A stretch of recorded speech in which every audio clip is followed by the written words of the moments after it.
between Shavkat Rakhimov from Uzbekistan and Justin the $1 Million Man Pauldo, who is looking to avenge his disappointing defeat in his last fight. Take a look and see what millions of people are watching. It's Saturday night and ProBox TV's Contender Series is on live.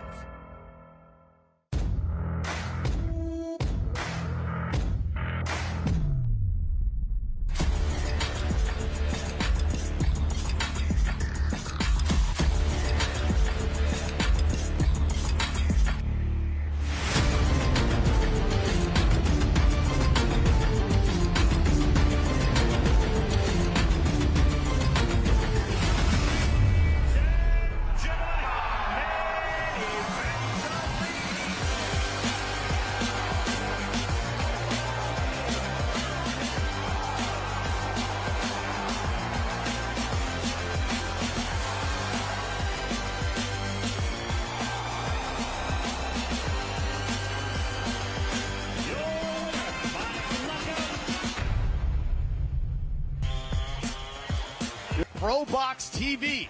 That's right, the ultimate boxing underdog at the Boeing Center right now. Great main event on the way. Outstanding co-main event. Fighters who need to bounce back and fighters who need to continue their winning streaks. One of those, Michael Angeletti, 12-0 as a professional. Looking to be at 13 in a row against the 14-3 Judy Flores, the experienced fighter from the Philippines. Shavkat Rakhimov, trying to bounce back from the first loss of his career, was a world champion looking to get back in it. Justin Pauldo, last time out, let a close fight slip away on ProBox TV. Can't do that again. In our main event, Ramon Cardenas versus Bryan Acosta, a combined 45 wins, just one loss. But Bryan Acosta has the O, he has the confidence. Will it be enough against the always tough Ramon Cardenas? Welcome, everybody. Jimmy Smith alongside the champs, Chris Algieri, Paulie Malignaggi, in our main event, Ramon Cardenas. If there's one weakness, he has the strength, he has the skill, he has the IQ. He can be a slow start. He's taking on a young, undefeated fighter. Can't do that tonight, Chris. Yeah, when I think about Ramon Cardenas, I think of boxing IQ. I think of two-fisted punching power with both hands. You know, he can hurt you. And then also Joel Diaz. And Joel Diaz himself said it. He speaks so highly about the skills of Ramon Cardenas, how dangerous he is with both those hands. But, like you said, there are times where that IQ can cause him to think a little too long. He'll get stuck in the mud. He can be outworked at times. He can start slow. And that's why we get those wonderful moments in the corner where Joel Diaz is yelling at him, imploring him to go out there and do what he does in the gym. So far, so good. He's been able to do that. But tonight, he's got a guy who throws a lot of punches. Do you remember being young and stupid and undefeated, Paulie? Who doesn't? Yeah, right. 20-0, Bryan Acosta. You need to challenge that stupid and think you can go out there and dominate. Isn't about that youthful exuberance for him tonight? But sometimes when you're trying to achieve that much, you need to be a little bit ignorant because you need to believe nothing is impossible, right? And I think with Acosta, one thing when we look between the numbers, you say, okay, his record is undefeated, beautiful. But there's not a lot of guys on there that's impressive that he's beaten. But then you look between those numbers and you talk about he's been in camp with the Inoue brothers. And he's not only been in camp with the Inoue brothers, he's been called back and back and back again. So if you're in camp with the Inoue brothers, that means, and you can hang with them, and they're continuing to call you back, that means you're good work. And if you're good work for the Inoue brothers, that means that whatever we might not know about you, we might find out tonight. And that means, although Cardenas is coming with a better resume on paper, he's obviously the guy we're looking at. He's the hometown fighter. Listen, Acosta's not just showing up as an opponent. It's more than an O he's protecting. It's also his own reputation that he feels that confidence about. Well, let's talk about confidence. Shavkat Rakhimov, 17-1-1, first loss of his career, lost his world title. We asked about him in the fighting meetings. He just goes, I didn't lose. He doesn't see that as a loss. Coming in with a lot of confidence. Coming in with a lot of confidence. He's an ex-world champion. And like you just said, he feels like he didn't even lose that world championship. We talked about yesterday, how does it feel, coming off that loss? You take a long way off. He goes, I didn't lose that fight. Like, he didn't know what we were talking about. I don't lose that fight. Yeah. It's like, for him, he stays in the gym, stays consistent. He's now coming up in weight. He can let himself breathe a little bit because, listen, even yesterday, we seeing him at fighter meetings, he was dried out at this weight. So you can imagine how much he may have been struggling to make the 130-pound limit. You get those extra 5 pounds. It was no easy picnic from what we could tell yesterday making this weight, but as we get the cornerman walking right through, hey, no problem. no excuse me. Hey guys, stay asleep, guys, no problem. But you know, but we're talking about the confidence of Rock. There is a production guy that's supposed to keep that from happening. But on the other side, when you look at Justin Pauldo, you've seen flashes of greatness from him, that catch and shoot ability, but he has a tendency to slow down at times in rounds, cannot afford to do that. Self-admitted, and I tend to agree, he has world-class skills. I mean, the guy, his ability to catch and shoot, his jab, he's big and strong for the weight class. He needs to put it all together tonight. If he can do it tonight against this kind of an opponent, listen, he's got a very bright future. That's a good fight. It's going to be an outstanding fight, an outstanding card here in San Antonio, Texas. We are ready to get underway. Every single fight, absolutely outstanding. And right now, it is Figo Ramirez versus Jose Lopez. Look at the tail of the tape. Figo Ramirez, just 21 years old, full of confidence, a slight reach advantage. Going to be an incredible fight in the super bantamweight division, scheduled for 6 rounds. We are underway. Crowd is ready. Lupe Contreras is ready to go. Get us started. We continue with the action inside the Boeing Center at Tech 4. This is ProBox TV, being presented in association with Texas Boxers and Brawlers, and being sponsored by Bet Online, Wild Casino, and GomezLawFights.com. This contest set for a distance of 6 rounds or less in the bantamweight division. Este duelo pactado a 6 vueltas en la división peso gallo. Los jueces son, the judges are Wilfredo Esperón, Rubén Carrión, and Joe Calvi. Presentando la esquina azul, presenting the blue corner, vestido del tricolor mexicano, verde, blanco y rojo, he steps in, wearing the colors of Mexico, green, white, and red on the scale. He registered an official 121 1/4 pounds. Sobre la báscula, marcó un peso oficial de 121 libras y un cuarto. Este veterano aguerrido entra al cuadrilátero en su 8º combate a nivel profesional, con 4 victorias, 3 derrotas y 3 de sus victorias por la vía del knockout. Tonight, this battle-tested veteran enters the ProBox ring in his 8th bout as a pro, with 4 victories, 3 losses, and 3 of those victories coming by way of knockout. Fighting out of Ridgewood, New York, self-made Jose Lopez.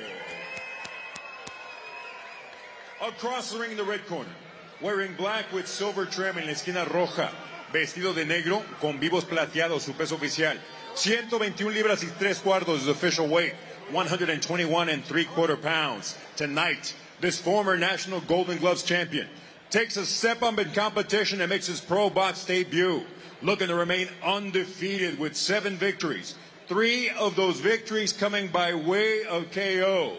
Esta noche hace su debut en el cuadrilátero de ProBox TV con un récord invicto de 7 victorias, 3 de sus victorias por la vía del knockout. Reppin' Big D, Dallas, Texas, Figo, La Máquina Ramirez. With final instructions of referee Mark Colloy. Okay, gentlemen, let's go. Chief second fighters. All right, Mr. Lopez, Mr. Ramirez, we've already gone over the rules of the dressing room. I want you to obey my commands at all times. If I say stop, stop whatever you're doing. Listen for my commands. Right in this area and up will be a legal blow. Right in this area and up will be a legal blow. Choking guantes, touch gloves. Let's go to work. Take the numbers for Jose Lopez, 4-3-3, and throw them right out the window. Robert Garcia's on the Spanish commentary team. He's in the fighter meetings, and he went, this kid ain't no joke. He said he's fought some of my guys. He's better than his record would indicate. Yeah, I mean, he's the most dangerous 4-3-3 fighter with no knockouts I've ever seen. And this guy comes to fight. He's been on our air a few times. He beat a couple of Robert's guys, and today he was saying, you know, he said even some of the ones that he didn't get decisions against. As a coach, he thought that Robert's like, yeah, my Lopez guy got a gift that night. Yeah, in the draw. Oh, good overhand right there from Lopez off the top. Figo Ramirez in the silver and black, fighting out of Dallas, Texas. We got our man Lupe Contreras say that Ramirez is taking a step up, and you might look at the records and be like, step up. This is a journeyman type fight. No, it's not. Yeah. This is a real fight.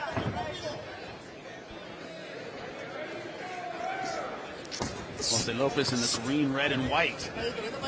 Yeah, see that aggressive body language too with the head movement. Nice jab there. Yeah, good stab jab to the head, his stomach there. From Ramirez. Figo, National Golden Gloves champion, decorated amateur. Making that transition to the pros. Yeah, I watched some tape on him. He's a classical boxer. Fights a great long distance, mid range. Got a nice jab, nice piston jab that he throws with authority. Good hand position throughout. Uses his height and his reach very well. Good understanding of distance as well, as he's trying to keep Lopez at bay as best he can. As you know, Lopez off that aggressive head movement is trying to. Oh, nice hook there. Lopez gets caught going backwards. Lopez does take some chances with his hand positioning. Yeah, and he's got his chin up in the air, Jimmy. Does tend to drop that hand.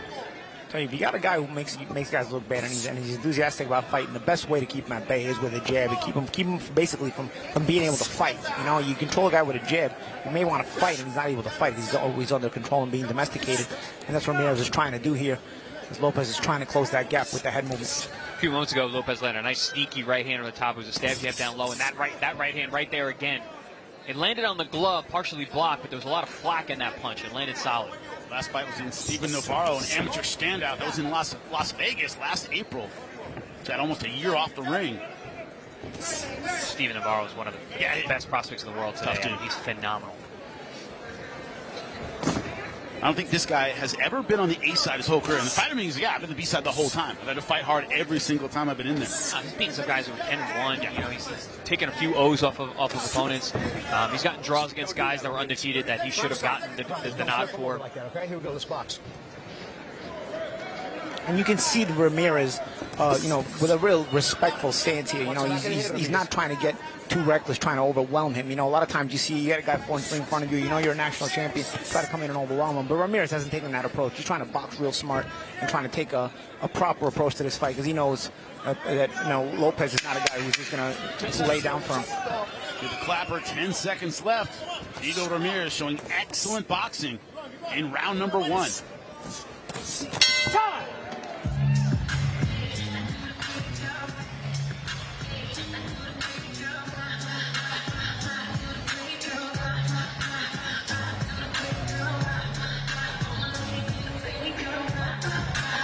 Right? I can't have you send it straight up. That's the only time he's touching you with that jab is when you send it straight up without moving your head. Give me that head side to side and then start stabbing to the body with both hands.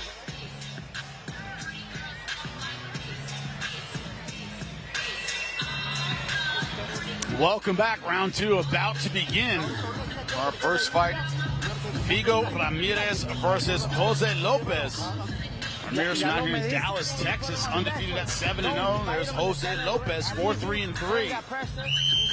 Much tougher than that record would indicate. Boxing clinic in round number 1 from Figo Ramirez. As you said, Chris, no big punches. Didn't necessarily, I'm sorry, Paul, you said wasn't being that aggressive. Not necessarily trying to hurt anyone, but boxing very well. Yeah, this is what I see when I watch Figo Ramirez. And, again, classical boxer, fights from the outside. Good jab, good 1-2. Very aware of his positioning and maintaining his the right range to use that height advantage. So we saw a lot of that in round 1.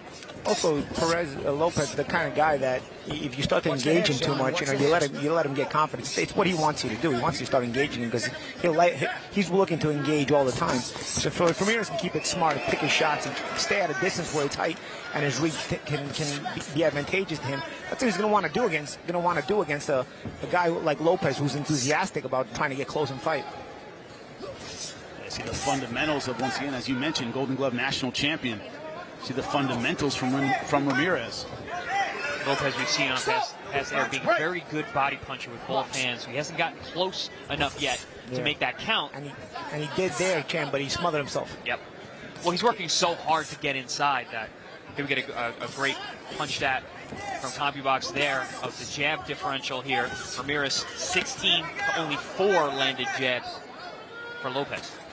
It is the stick and the bicycle wheel, that jab all the time. As soon as somebody starts loading up, take a jab to the face.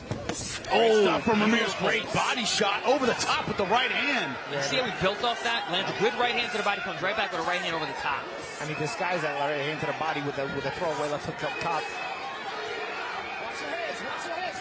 A chance of Figo here in Texas. It was interesting. I thought Figo is his nickname because they like Luis Figo, the soccer player. This is interesting to me. Our resident soccer expert, if you don't know, Wally Malignaggi. Two vicious left hooks to the body from Lopez there. He's doing that Canelo Alvarez right uppercut up to split the guard, left hook to the liver. Did it twice back to back. There it is again. Well, that's what Lopez wants. Good right-hand counter. This is the fight Lopez wants, right? He wants to be able to get close so he can pick those shots. But now Ramirez is starting to oblige him a little bit. Oh, good uppercut there by nice right hand around it. Well, Lopez wants to punch with you. That's the thing. He's not going to beat you from the outside, especially a guy with the amateur pedigree and length that Figo has. So he's trying to get him to punch with him so he can catch him in between. This fight's going to get very interesting in round 4 on. Scheduled for 6. We are 2 rounds in. 30 seconds left to go.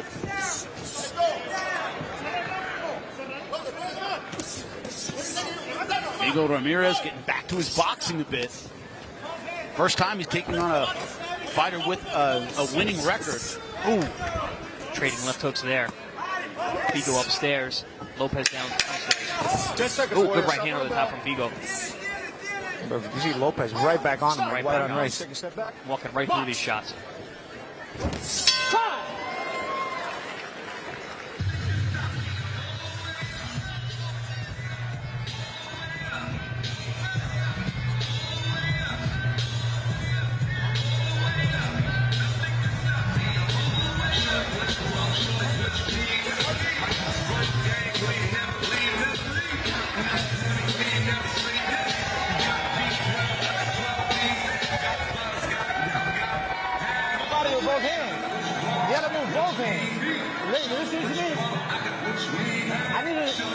Round number 3, ready to get underway.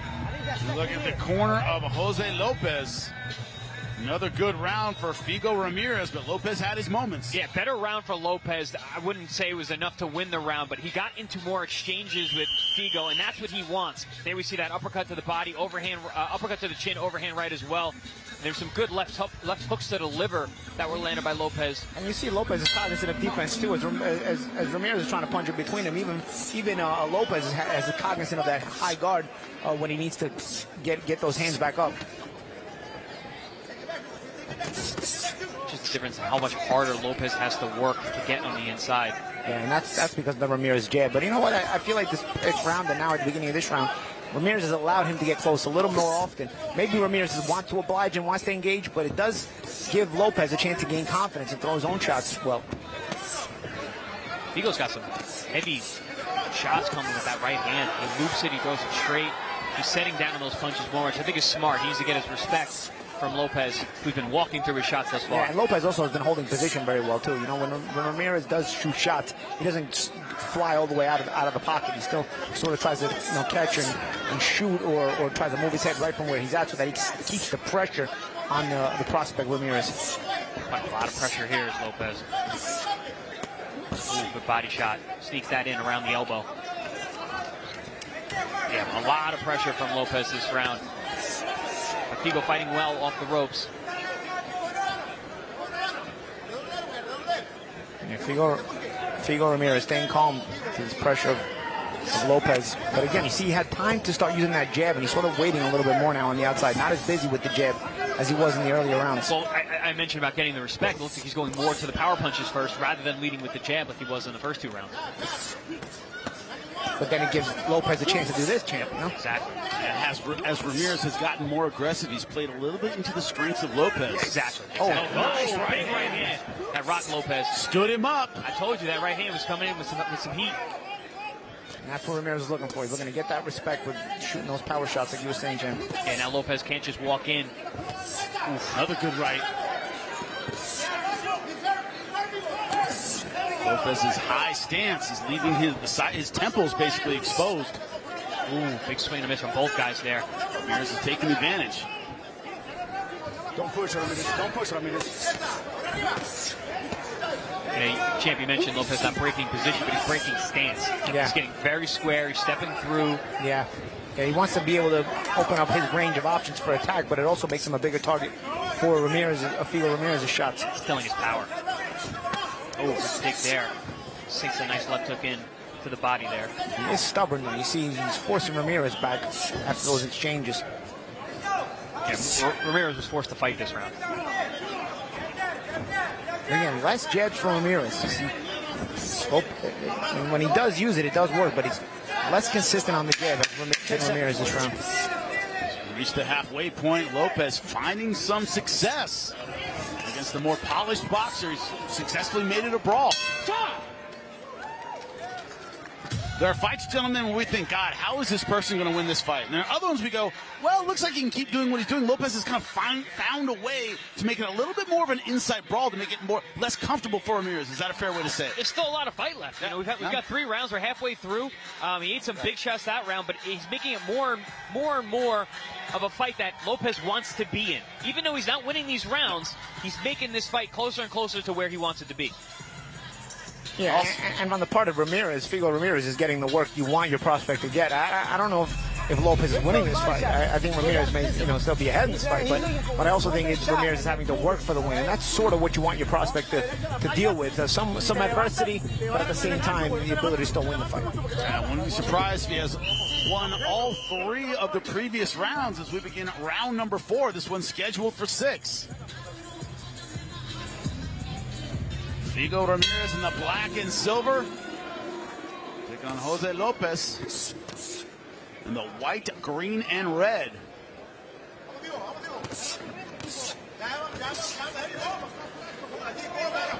Now getting a little bit lower in his stance. Yeah, because Figo went back to the jab.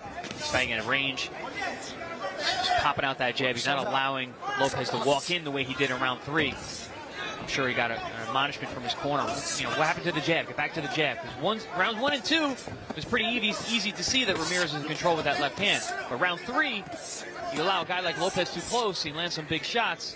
You don't know what the judges could be thinking. Judges love aggression. Look at the total punches, 65-36.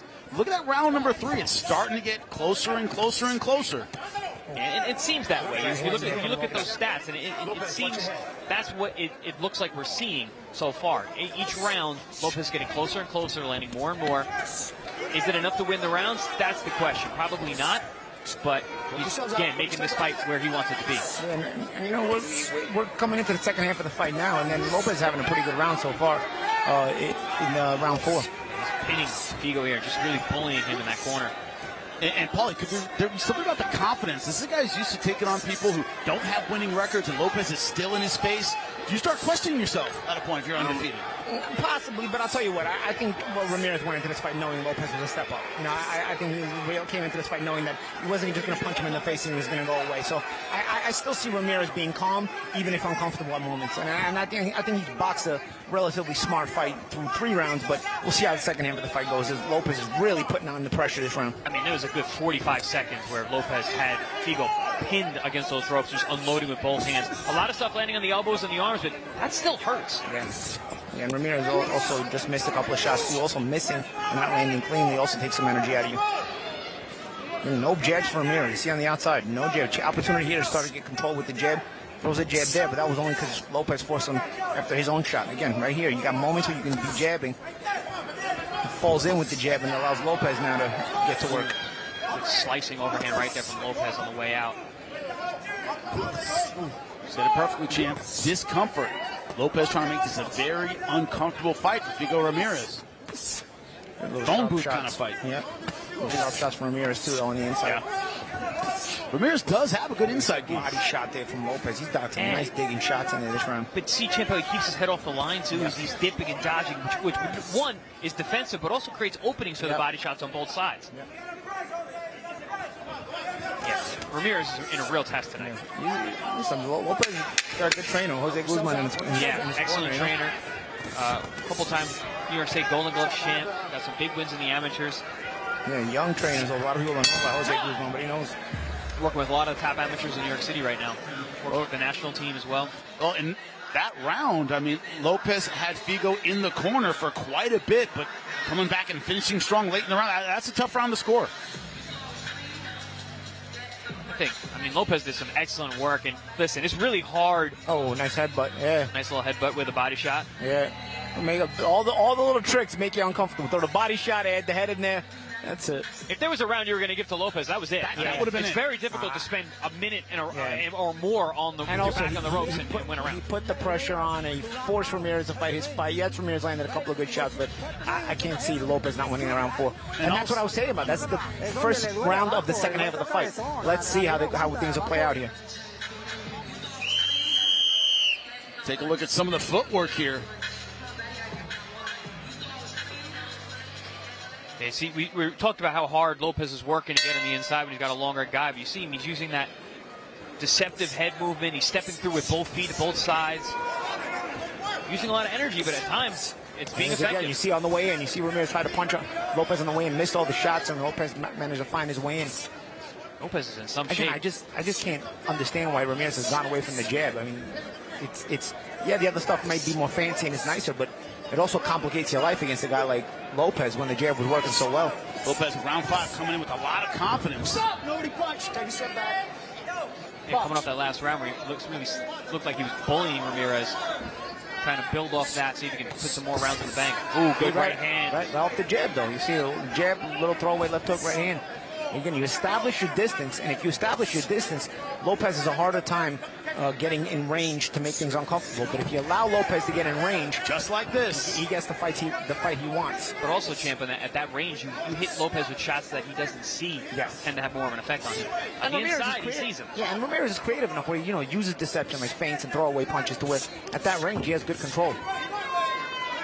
Also, gentlemen, a lot of times in the back half of fights like this, after a few rounds, sometimes you feel like that can't hurt you. I've taken some good punches. Ramirez, 7 wins, only 3 knockouts. Could it be Lopez kind of, he's taking the shots and he's still in it. And Lopez has only been stopped once, and that was by Navarro, like I mentioned, how good he is. There was a big right hand there from Ramirez, gets the respect of Lopez. Only 3 jabs landed for Ramirez in round number 4. Paulie, you talked about it, getting away from the jab. It's isn't working for him like it was in the first couple rounds. And that's that's a situation where the CompuBox side shows you what we saw. We saw he got away from the jab, he had a bad round. So that's when those numbers are low there in the jab department, you're going to see him have more and more trouble. Ramirez a little bit busier on the jab this round than he was last round. Still not as busy as I'd like to see him, but you can already see the difference in the round as he's been using that jab, and it's sort of forced Lopez into some mistakes. Although now Lopez gets close. You see Ramirez cognizant. He's not trading on the inside. He's like, let me get back. Let me try to establish a distance. I think what he went back to do in this round is at least understanding what his distance should be. Even if he may be too tired to be as busy on the jab as he wants to be, he's not trying to spend too much time at close range. You see, when Lopez gets close, he's trying to get out of there. As opposed to the previous round, Lopez got close and Ramirez obliged him with fighting on the inside. Yeah, definitely a better round for Figo Ramirez. He's also not languishing on the ropes like he did last round. You got to know who you are, but more importantly in boxing, you got to know who you aren't. I mean, Ramirez, especially if you're not a big puncher. Ramirez 7-0, 3 knockouts, has to know his ticket to victory, what it is every fight, and what his ticket to not use Nice is shot also. from Lopez. Caught Ramirez trying to get out. Ramirez was trying to get off those ropes. A leaping right hook from actually from the southpaw position. We mentioned that was good. Wow, good Lopez. shot. They fight to the bell. And Lopez trying to steal it.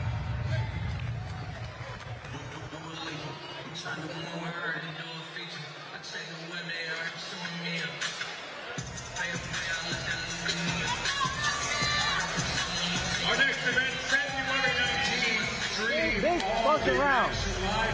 You letting him off, you letting him box. Stop letting him box. Don't give him no space. Listen, you need This is the 6th and final round. Final round about to get underway. It has been a very entertaining scrap. Figo Ramirez versus Jose Lopez. Figo Ramirez putting his 7-0 record on the line. Looked great in the first 3 rounds. Lopez come back a little bit in the back half.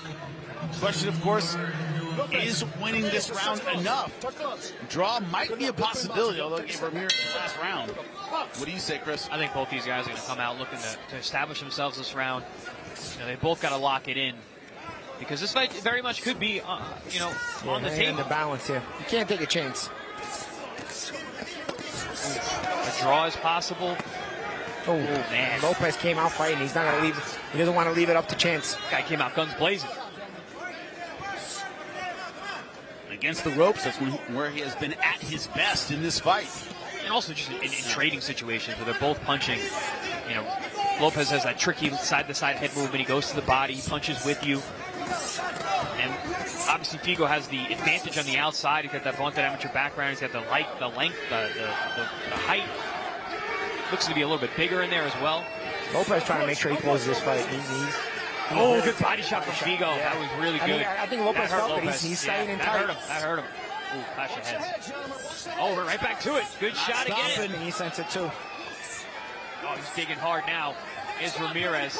You called it, Paul. I think he feels those body shots. Yeah, for sure. You can see it. Ramirez trying to capitalize on it. Uppercut to the breadbasket. Lopez, man, you see why he's the toughest 3-3 fighter in boxing. Big overhand right there, but he's still getting rocked right with those body shots.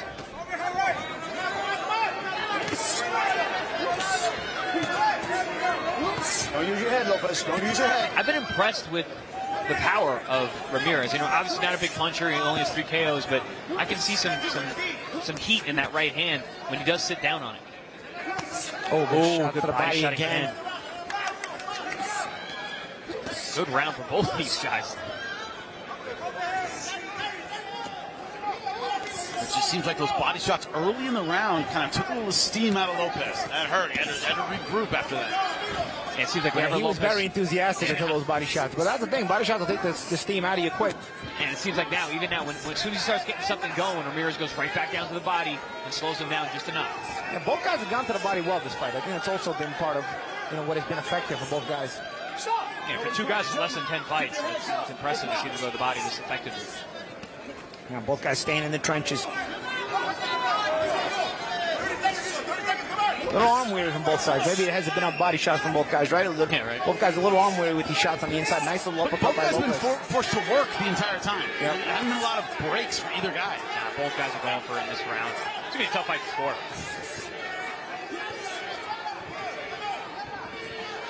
Little shots in round 6, I say, belonging to Ramirez, but Lopez has been in it. Lopez is southpaw. He's an orthodox. He's throwing hooks with both hands. Ooh. But again, deceptive record on the part of Lopez, and this is why. You've just seen why. Fights like an animal. What an entertaining fight. Right here, the final bell up to the judges now. Great job from both these guys. Excellent scrap. Exactly what we bring you here on ProBox TV. 50-50 all-action fights. Yeah, we don't look at the records. We look at whether they know how to fight. If we make a match here on ProBox TV, you bet your bottom dollar it's going to be a match worth watching. David, hats off to Figo Ramirez coming in undefeated. He didn't fight like, I'm the A side, this guy's going to lay down. He fought hard. No, he fought like he knew this guy team was said better it than in his the record. fighter meeting. They knew the guy was tough. They'd watched him, and they showed up in that way. These guys started hot and heavy right off the bat. But at the beginning, it was a lot of Ramirez fighting from that distance, using that jab. Looked like he was in control from the outside. But more and more, Lopez with attrition, just pushing forward, forcing the action, pushing Ramirez against the rope, letting those hands go. Big shot there from Ramirez. Got the respect of Lopez, but Lopez then started to keep coming forward.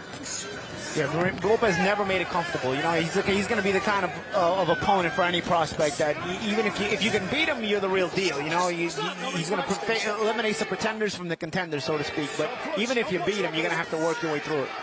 He very well may end up being a 500 fighter tonight, 4-4. Yep. You know, but again, he's going to be super dangerous for any of these prospects out there.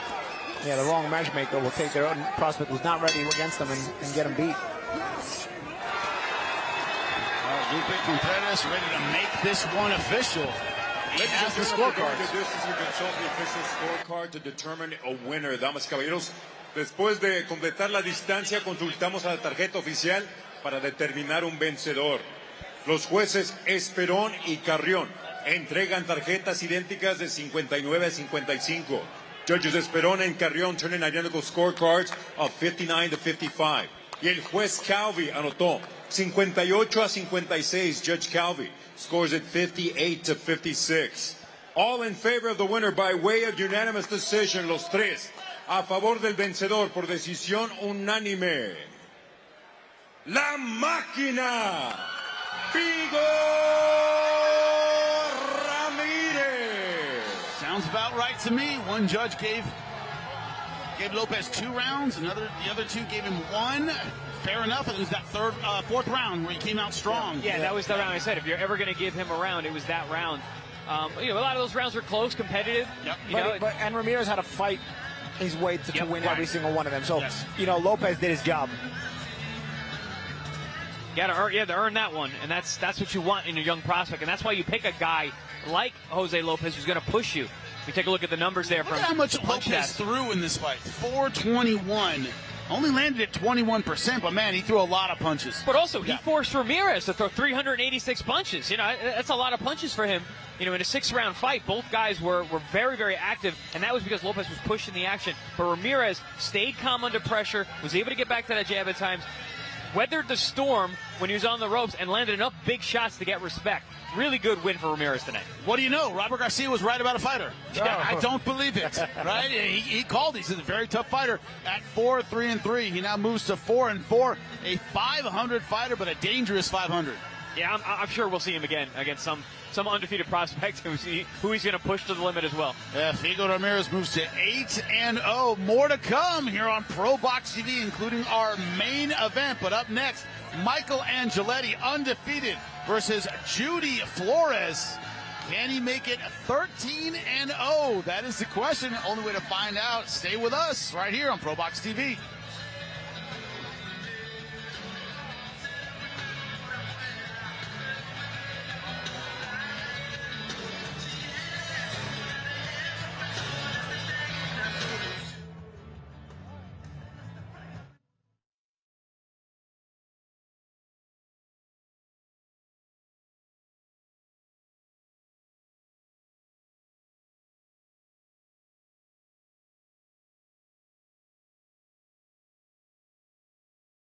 February 19th, ProBox TV makes its California debut as the first ever boxing event at the iconic Chicken Ranch Casino Resort.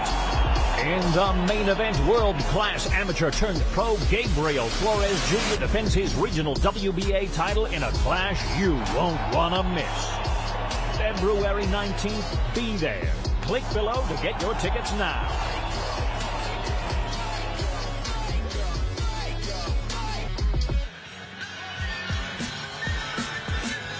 San Antonio, Texas. We walked right by that to go to the Riverwalk last night. Had an amazing time. I gotta say, hanging out with Juan Manuel Marquez is kind of like hanging out with Elvis on the streets of San Antonio. Had a great time, ate some great food, and also people got to talk to the Mexican legend, Juan Manuel Marquez. Absolutely incredible. Jimmy Smith alongside the champs, Chris Algieri, Paulie Malignaggi, just getting started. Great first fight. We saw, of course, that idea that there's no A-side, no B-side, 50-50 fight. Great way to start, Chris. Yeah, absolutely. I mean, Ramirez, I think, showed a lot tonight. He really showed his class, his level. He had a very tough guy in front of him in Jose Lopez, but he did what he needed to do. He was tested tonight. He's put in the hot water, and he did well. That's what we need, and if you do that, we'll bring you back. And the person in charge of that, that's right, the boss here at ProBox TV, Gary Jonas, about this card tonight. His thoughts of putting it together. Here he is.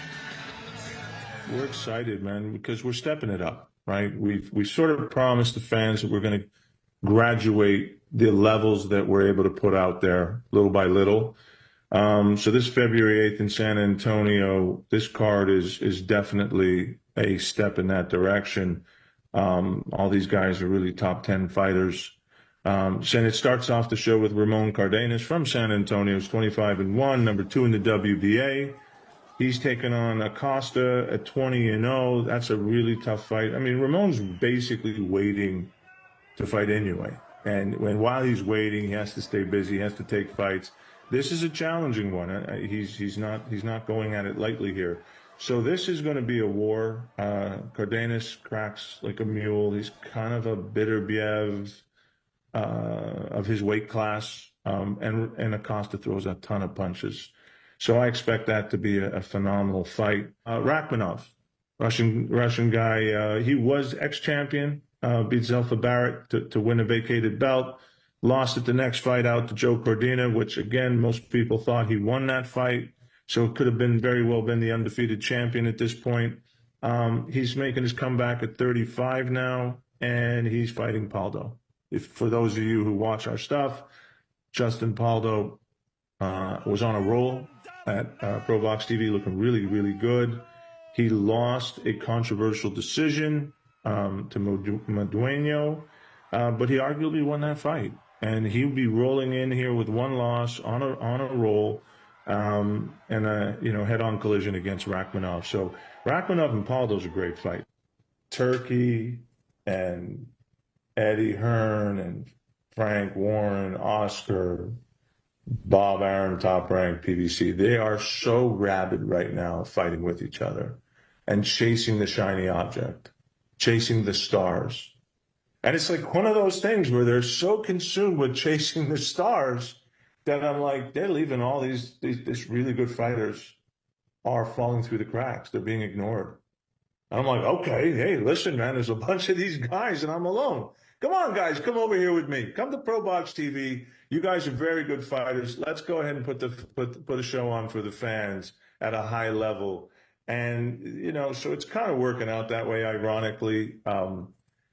But there's a lot of fighters, a lot of good fighters out there. And boxing has always had never enough placement for them. So part of it is that there was always good fighters there. You just had to have the desire to put it together. You had to have the freedom of having your own channel. We're not dependent on TV networks to give us dates. The rest of them are all on that unfortunate circumstance, but we're not. When you look at it, that is the niche we are filling. Paul, we're bringing those 50-50 fights. The up-and-comers, the next champion. That's what we see on ProBox TV. Yeah, and then, like I said, I've said this, made this comparison time and again. Boxing lost the Showbox level, the ESPN Friday Night Fights level, the the USA Tuesday Night Fights level for us older heads. But you know what? It's not completely disappeared. It has a home in boxing, and it's needed. And I feel like ProBox TV has brought that back. And I feel like we're doing even better. It's not just good records we match up against one another. It's good records that are, if you look through between the lines, they have substance. And as you always say, they have trouble with the odds makers with our fights, right? If you've been watching long enough, you get a lot of upsets on ProBox TV. That's what we do. Michael Angeletti right now a minus 2,500 favorite over Judy Flores. Michael Angeletti undefeated, but Judy Flores 14-3 as a professional. A step up for the undefeated fighter. Can Angeletti show us that he is championship caliber? That is the question tonight. Let's take a look at the tail of the tape. Michael Angeletti 28, Judy Flores 26. Both guys right in their physical prime. The height advantage going to Michael Angeletti. Also a 5-inch reach advantage for the fighter out of New Orleans, Louisiana. Let's get it going. We continue inside the Boeing Center at Techport. This is ProBox TV, being presented in association with Texas Boxers and Brawlers, and being sponsored by Bet Online, Wild Casino, and GomezLawFights.com. This contest set for 10 rounds in the Bantamweight division. Este duelo pactado una distancia de 10 vueltas en la división peso gallo. Los jueces son, the judges are Charles Weaver, Ruben Carrion, and Joe Calvi. Introducing first, the fighter standing in the blue corner. He enters wearing black with camouflage trim, presentando la esquina azul, vestido de negro con vivos en camuflaje. Su peso oficial, 118 libras y 3 cuartos. His official weight, 118 3/4 pounds. Esta noche, este filipino aguerrido hace su debut en ProBox TV con 14 victorias, 3 derrotas, 8 de sus victorias por la vía del knockout. Tonight, this rugged Pinoy fighter makes his ProBox TV debut with 14 victories against 3 losses, 8 of those victories coming by way of KO. From General Santos City, Cotabato del Sur, the Philippines, Judy King Cobra Flores. Across the ring in the red corner, wearing brown with white trim en la esquina roja, vestido de café con vivos blancos, su peso oficial, 117 libras y 3 cuartos, his official weight, 117 3/4 pounds. Tonight, he returns to the ProBox TV ring, looking to remain undefeated as a pro with 12 victories. 7 of those victories coming by way of KO. Esta noche, regresa al cuadrilátero de ProBox TV, buscando mantenerse invicto a nivel profesional con 12 victorias, 7 de sus victorias por la vía del cloroformo. Ripping the Big Easy, New Orleans, Louisiana, and fighting out of Houston, Texas, Michael Angeletti. Our referee, Angel Mendes Ramos. Gentlemen, I gave you the instruction. I give you the instruction at the dressing room. Protect yourself at all times. Obey my commands at all times. Blows on the waistline are good. Watch your heads. Fight hard. Fight clean. Touch him up. Ready to get underway. Michael Angeletti, 12-0, 7 knockouts. And those 12 wins look outstanding his last time out on ProBox TV. Looking to do the same tonight. As we begin round number 1. Asamados against Geraldo Valdez.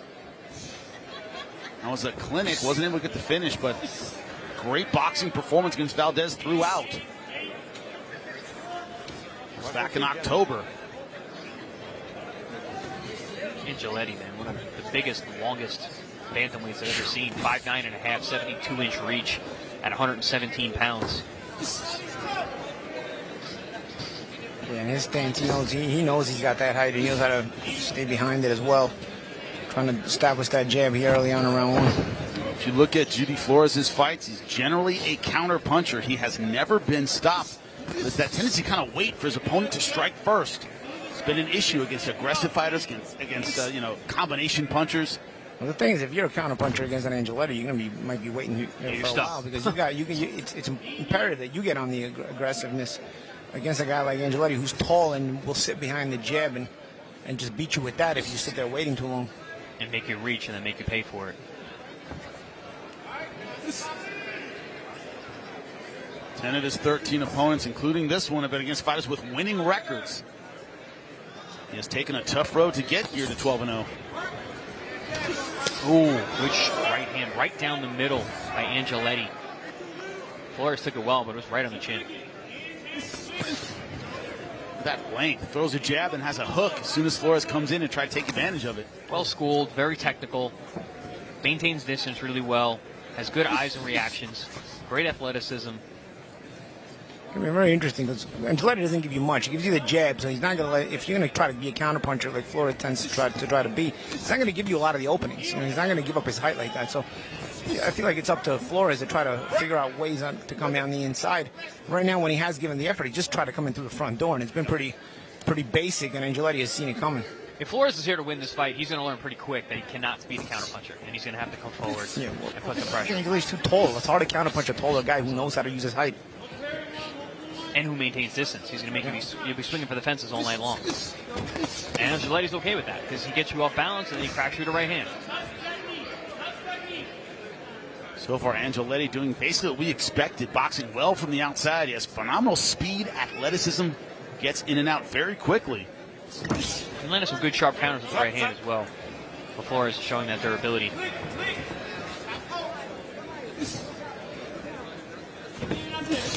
Problem is, on commentary, if we're talking about your toughness, your durability, that means you're taking a lot of punches.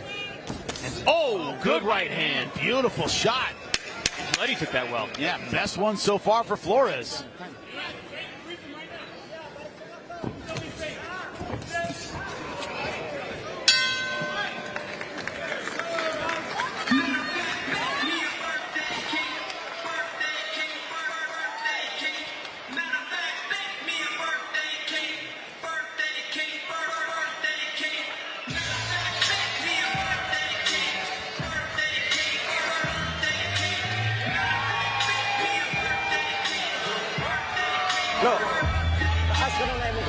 counter siya. Tama kayo yung timing ka lang yun.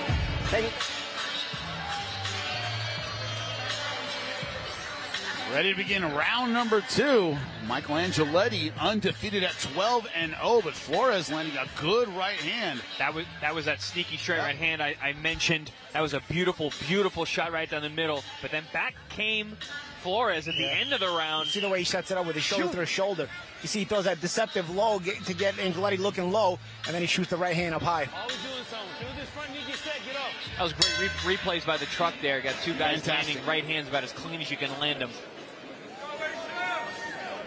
Also, the reminder to Angeletti not to get too complacent as he's controlling this distance. He's still got to be careful with the sudden rushes of Flores. There's again with that right hand from Flores. It's still, something you should see coming. It's not disguising it very well as Flores. I mean, he disguised it with the good punch to the shoulder or chest when he landed the right hand, but the entrance to close the gap is not really that disguised. It's right in the front door. Look at the power of Angeletti pushing Flores to the ground.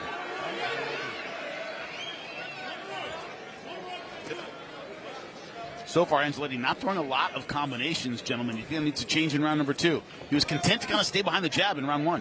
Honestly, if he's just more consistent with the jab, I don't even think he needs combinations. I think he can control. Oh, another good right hand. Hey, with 2 right hands there.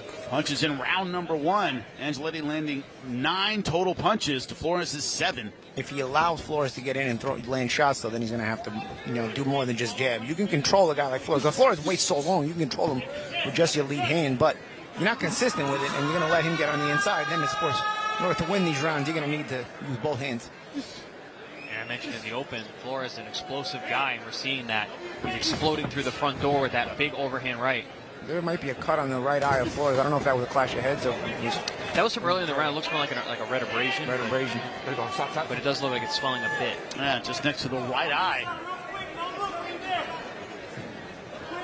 Angeletti was PBC's Prospect of the Year in 2022. And you can see there's a lot to work with Angeletti. It's can he put it all together. Right now, at times, Flores does get inside him with his rushes. Smothered himself there, though. Also, that awkward style, he's just tough to time. Flores comes in with a really weird, sneaky counterattack. Well, it's very start-stop. And we had asked about him. I had asked about his nickname, his fighting ring name. And, we had Stingray on the paper, but he says, no, it's King Cobra. And if you think about his style, it actually makes more sense. He's very explosive. He comes very start-stop. He will wait, and then he fires and explodes. I tell you what, though, the problem with Champ is that Angeletti's jab is also start-stop. Because if Angeletti's jab was more consistent, I think there would be less opportunities for Flores to just try to rush in like this.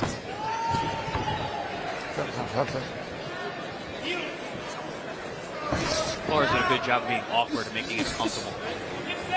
Which is what you want to do when you got a guy who's very classy and technical, the way Angeletti is. Oh, good right hand again. You got to be careful with those right hands. Can't need too many of those. 10 seconds left. Will the inactivity be catching up a little bit to Angeletti?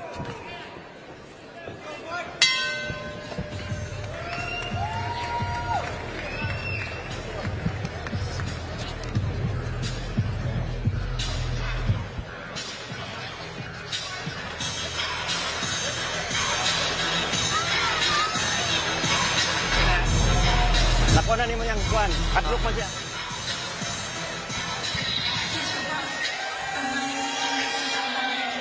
Double your feints up and freeze them, and then touch. Touch, get back, and then we'll add up that way. Don't go for the home run yet. Don't go for the home run yet. Aim all your...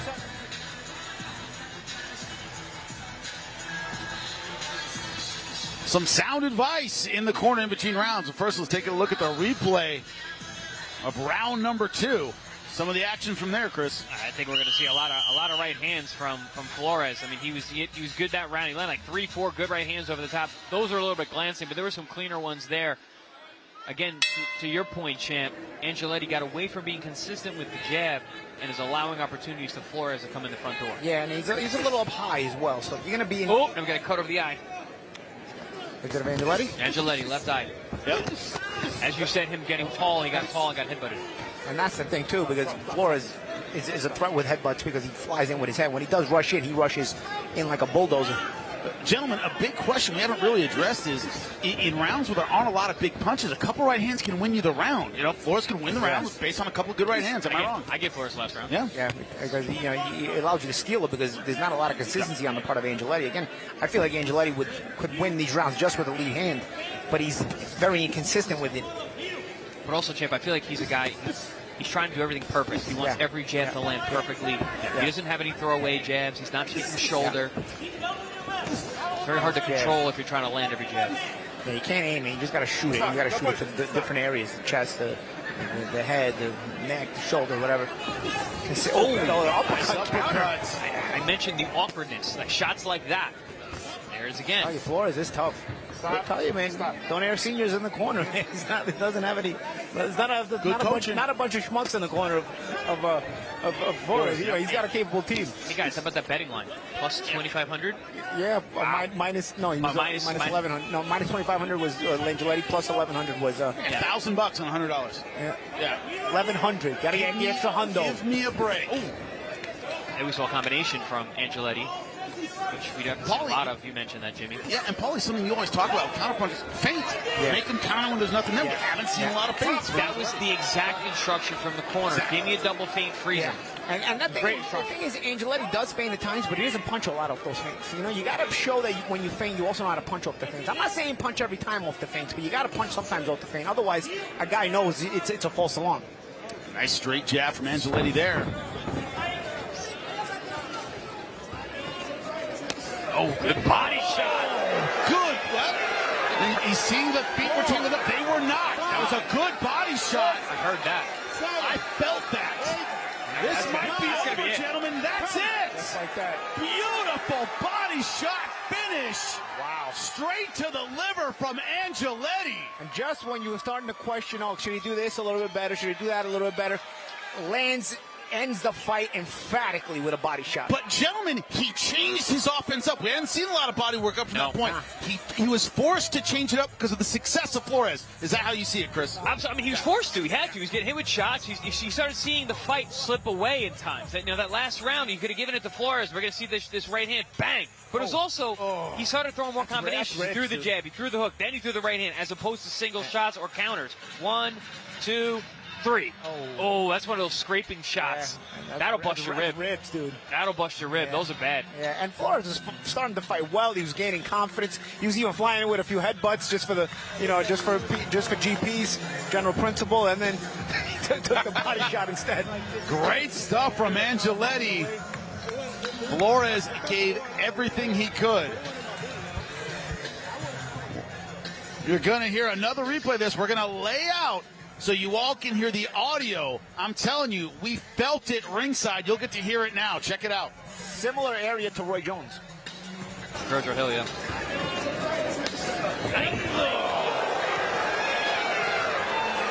It looks like a glancing blow, but I'm telling you, but you heard it. Even the way it sounds, I'm telling you, that's the shot Roy landed on Virgil Hill 25 years ago. That still is so famous in boxing for any of us that's seen it. It's obviously we're not on as big of a level here, but I'm telling you, I haven't seen a shot like that since that punch is usually the body shots are to the liver or to the solar plexus that end fights. You see shots land there, but they don't typically end fights. When you land it just perfect, and we haven't seen it in 25 years. It's Roy Jones versus Virgil Hill, a shot on that side with that kind of punch. Make that kind of thud, no less. Yep. Ends the fight. By the way, that snapped Virgil Hill's ribs. Broke his ribs in that fight. I remember watching my grandfather. My brother goes, "Oh, he broke his whole side of his body." Flores having trouble pulling away his glove on that side. Oh yeah, no. I could see his rib being busted as well. Great adjustment from Angeletti in a fight that was back and forth. Can't take it away from Flores. Listen, Angeletti looked fantastic in round one. He looked like everything we've talked about. Super sharp, super technical. Lands that big jab, but he ate a good right hand at the end of the round. I think we're going to see that right there. You're like, oh, okay, there's opportunities for Flores. I like what Angeletti has. I like what I see. I want to see more confidence in his own self-belief of being the boss. Yes. Sometimes there's a bit too much waiting and too many lulls for my liking for a guy who has all this talent and all this physical presence as well. Great body shot again. We see it again there. But I think, sometimes he can impose himself as the boss in the fight, and that doesn't mean the ball. To a degree, he did right here, because I really feel like he looked at this fight like, oh man, this thing is slipping away from me here in round 2. Yeah, and he came back in round 3, asserted himself. Maybe he was going to assert himself with more consistency as the fight progressed. We just didn't see it progress. We didn't get there.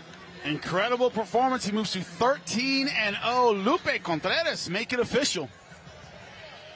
Inside the ProBox TV ring, referee Angel Mendez Ramos reaches the count of 10 with an official time of 2 minutes 21 seconds of round number 3. Damas caballeros, el referee completa el conteo de 10 con un tiempo oficial de 2 minutos 21 segundos del tercer episodio.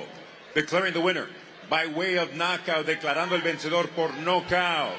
still undefeated, Michael Angeletti. Incredible performance, shattering the ribs more than likely of Judy Flores. Flores, who had some success, but man, that body shot wasn't even. As soon as he counted past 5, I went, this is over. He's not getting up. Angeletti gave him the 2 ribs and a biscuit deal in round number 3. Don't take that deal. Don't take that deal if you can. Absolutely fantastic stuff from Michael Angeletti. Look at the punch count here from Angeletti. Not a big difference between him and Flores, 29-24. And Jimmy, that was my point. The fight, Flores was willing himself back into the fight with his awkwardness, with his explosiveness, with just making Angeletti uncomfortable. And listen, what beats being uncomfortable is being the man, being the boss. And Angeletti did that in round 3. It's all about making your opponent uncomfortable. But the jabs, Angeletti, 19 to Flores' 6, not consistent enough. For my broadcast partner, Paulie Malignaggi, thought he should throw a few more jabs. But also, champ, 34.5% of your jabs is actually a very high percentage for landing jabs. And we were talking about how he wants to be perfect. He wants to land every single jab. Yeah, and sometimes, especially with jab statistics, you don't always want to land every jab. Sometimes you want to use those throwaway jabs to set up right hands or hooks or whatnot. So, no complaints. But you can see what Angeletti's capable of. He's capable of even more. Yeah, he's capable of finishing an opponent with one shot, but we are just getting started. Coming up next, our co-main event, Shavkat Rakhimov taking on Justin Pauldo. Don't go anywhere here on ProBox TV.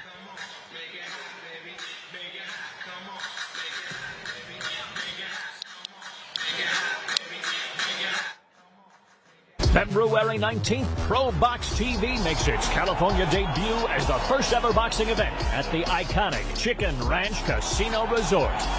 In the main event, world-class amateur-turned-pro Gabriel Flores Jr. defends his regional WBA title in a clash you won't want to miss. February 19th, be there. Click below to get your tickets now.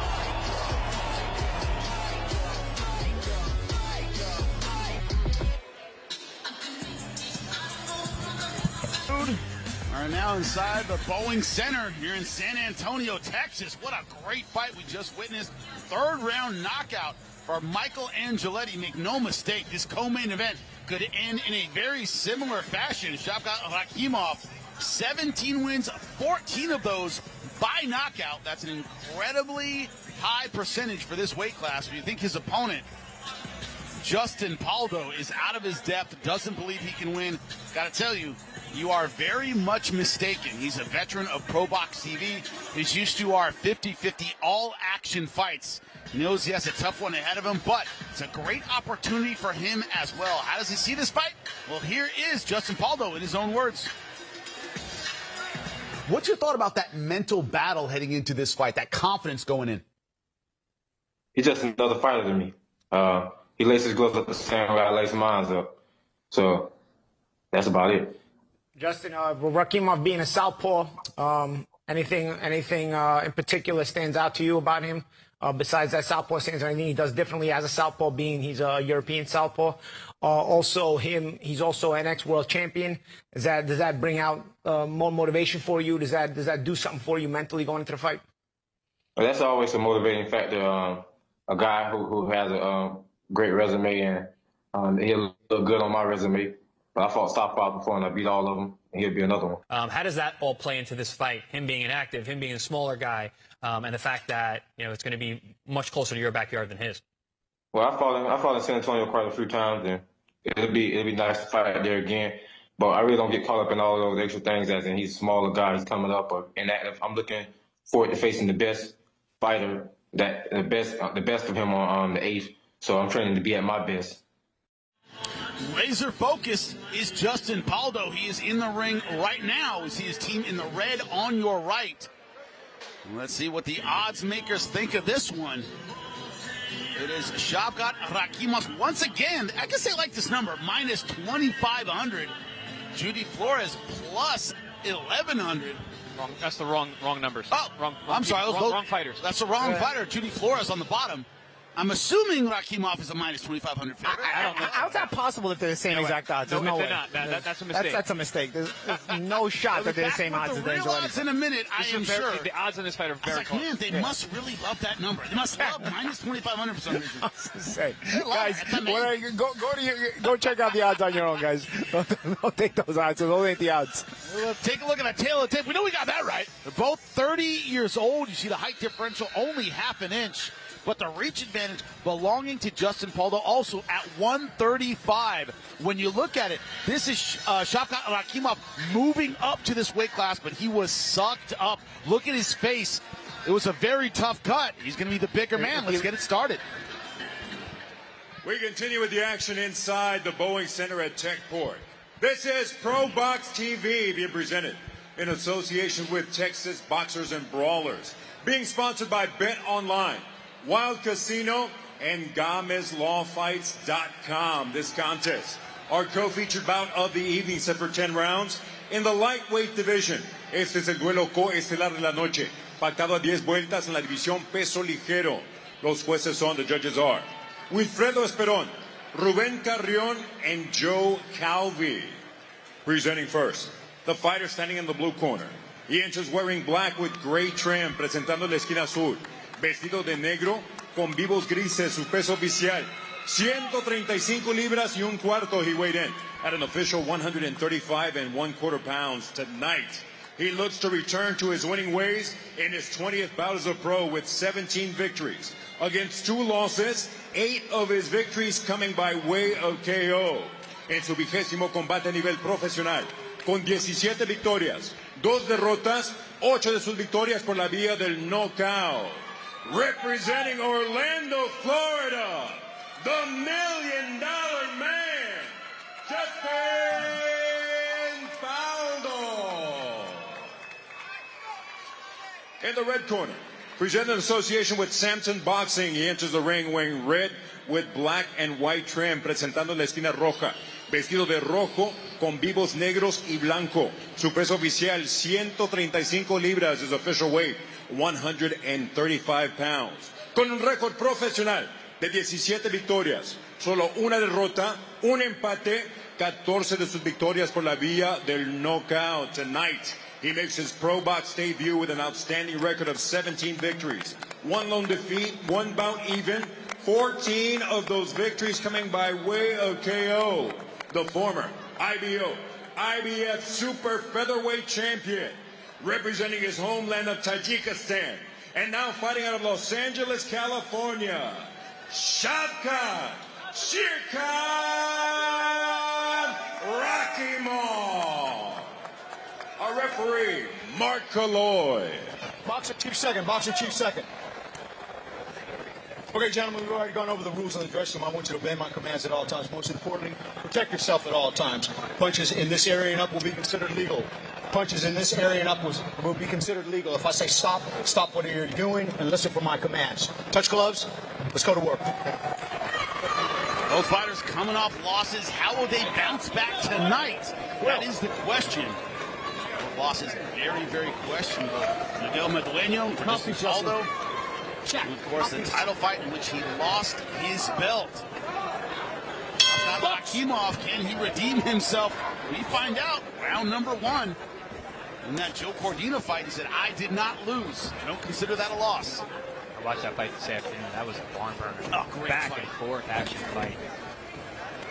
Interesting thing when you talk about this fight is Cordina's feet kept him in that fight, especially early. Good action, good movement, good angles. Does Pauldo have that kind of style? No, but at this weight class, you know, we see him. Look how durable and physical and sturdy Pauldo looks at 135. He's one of the most physical 135 pounders out there today. So I'm curious to see how he can deal with that physicality. One thing I'm seeing about Pauldo to try to avoid the physicality is that he's very busy with that lead hand, touching, using a jab, and just trying to measure with Rakhimov, basically not trying to let him penetrate within that lead hand, sort of using it as a fencing tool and establishing a distance so he's able to get that leverage on those body shots like that. I like how he's cutting those angles, too. He's using that post with the lead hand and steps around to the outside. Rakhimov does bring a lot of physical pressure when he fights. Steps in a lot. Oh! Good left hook. Tangling the feet. 3. You're gonna call that a knockdown? I think it was a knockdown. 6. Sometimes with lefty righty, though. Sometimes lefty righty. We saw something very similar to that last week with the Morel Benavidez fight. Yes. Sometimes in opposite stances, it's very weird because the shot comes over the top and then it kind of pushes them down. That punch landed. It does. What What I'm saying is, does it punch? Does it push you down? Did it cause the knockdown? Yeah, because sometimes it winds up behind your neck, and then the force of it just kind of pushes you down. It looks like you wrung him a bit to me. Yeah, so that's a referee's call. A lot of referees would call that a slip. And yeah, it's a shot landing, so it's a kind of a judgment call. I see it. We'll see in the replay. I'm sure the truck grabbed it. We'll get to see if it actually stung Rakhimov or not. The problem, though, is Rakhimov being a slow starter. You don't want to start down a point. Already in round number 1, scheduled for 10. And Pauldo's a confidence fighter. If he starts getting that confidence, he'll start letting his hands go a little more, and his talent starts to really show itself more as So far, goes in confidence. Pauldo looking real good with that lead hook. Super sharp. But listen, remember, Rakhimov also went down early in the Joe Cordina fight and then roared back for the next 10 rounds. Don't stiff arm, Justin. Don't stiff arm. This counter right hand in from Pauldo. Oh, good body shot, too. Very, very sharp work from Pauldo here. Doing a good job of fighting in that mid-range, keeping those counters sharp. But, gentlemen, if you thought Pauldo's confidence was bluster, we're finding out that isn't true. He came to fight tonight. He's fighting very confident. There's that little check hook again. Catches Rakhimov along the ear.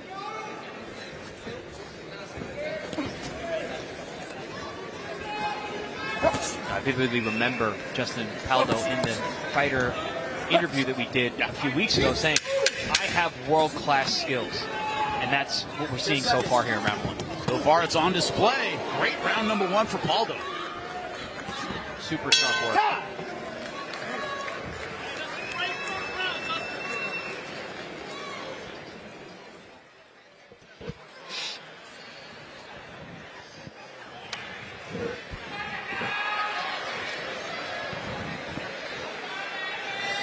Always hooking.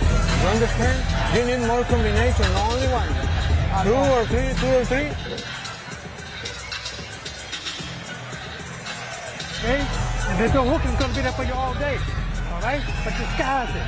Sometimes boom, boom, then the right hand, boom. And then come back with that hook. Very happy corner there. Justin Pauldo, of course, a knockdown in round number 1. Gentlemen, take a look at the replay. You tell me. You're going to have to see the feet there. Again, it looks like a little mush up behind the neck, but again, that's what I'm talking about with the opposite stance. You get that mush that you don't get. There it is wider again. shot. See the legs also. To the legs, but I don't know. I just feel like there was a little bit of unsteadiness, but that punch certainly did clip him. Yeah, but if the unsteadiness is there, then the mushing of the neck is my issue. Without the mushing of the neck, you're not gonna get that knockdown. Nice uppercut there by Pauldo. I'll call that a judgment call. It's up to the referee. He called it a knockdown, so it's 10-8, round number 1. I like what Pauldo's did there. He measured with the left hand out in front and landed that right uppercut right to the chin. Beautiful shot. Rakhimov, a slow build kind of fighter, and also, gentlemen, hasn't fought in a year. He's had a year off. He said I had, a new promotion, new team. I've just had stuff going on. Pauldo's also been not busy, right? Yeah, same thing. Hasn't fought since the Madueño fight. What's the difference? Rakhimov looks very rusty. Pauldo looks sharp as a knife. Oh, another sharp uppercut there by Pauldo. Rakhimov trying to force his way in, but he's going to have to be a little bit more deceptive as Pauldo seems to have his timing well set. Pauldo's looking surgical. I said sharp as a knife. He's sharp as a scalpel tonight. Yep, another counter right hand there by Pauldo at short shots. But it's another guy you said, Chris, when we were talking about this fight, you said he's a front door kind of guy. And we're seeing that look in the total punches. Pauldo landing 23, Rakhimov landing 5 in round number 1. But the front door guy beat Pauldo last time. Madueño's the front door guy, and the adjustments that Pauldo has made to be able to deal with another front door guy at a much higher level is very impressive. I'm wondering what the real odds for this fight were, though. Oh, yeah. Because, it was close, but I think Rakhimov was the favorite. Right.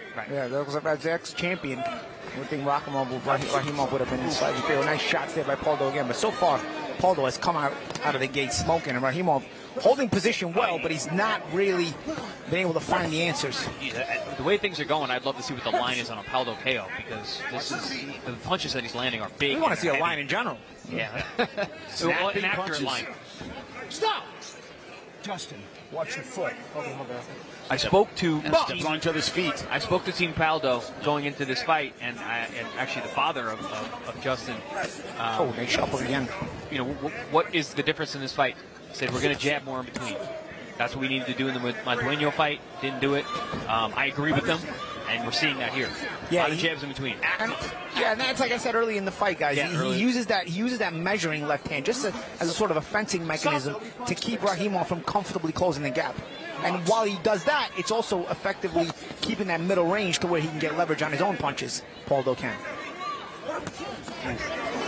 Rakhimov is the kind of guy, though, where he's like, he fights you running downhill. Oh, nice shots there by Rakhimov. Once he gets you going, he just unloads with both hands. We haven't seen him get to that position yet. And if we saw anything on the Madueño fight, you start to question, does Pauldo have a little bit of front runner in him? Yes. Or can he maintain? With Rakhimov, you would expect him to continue this pressure, regardless of whether it's working or not at this moment.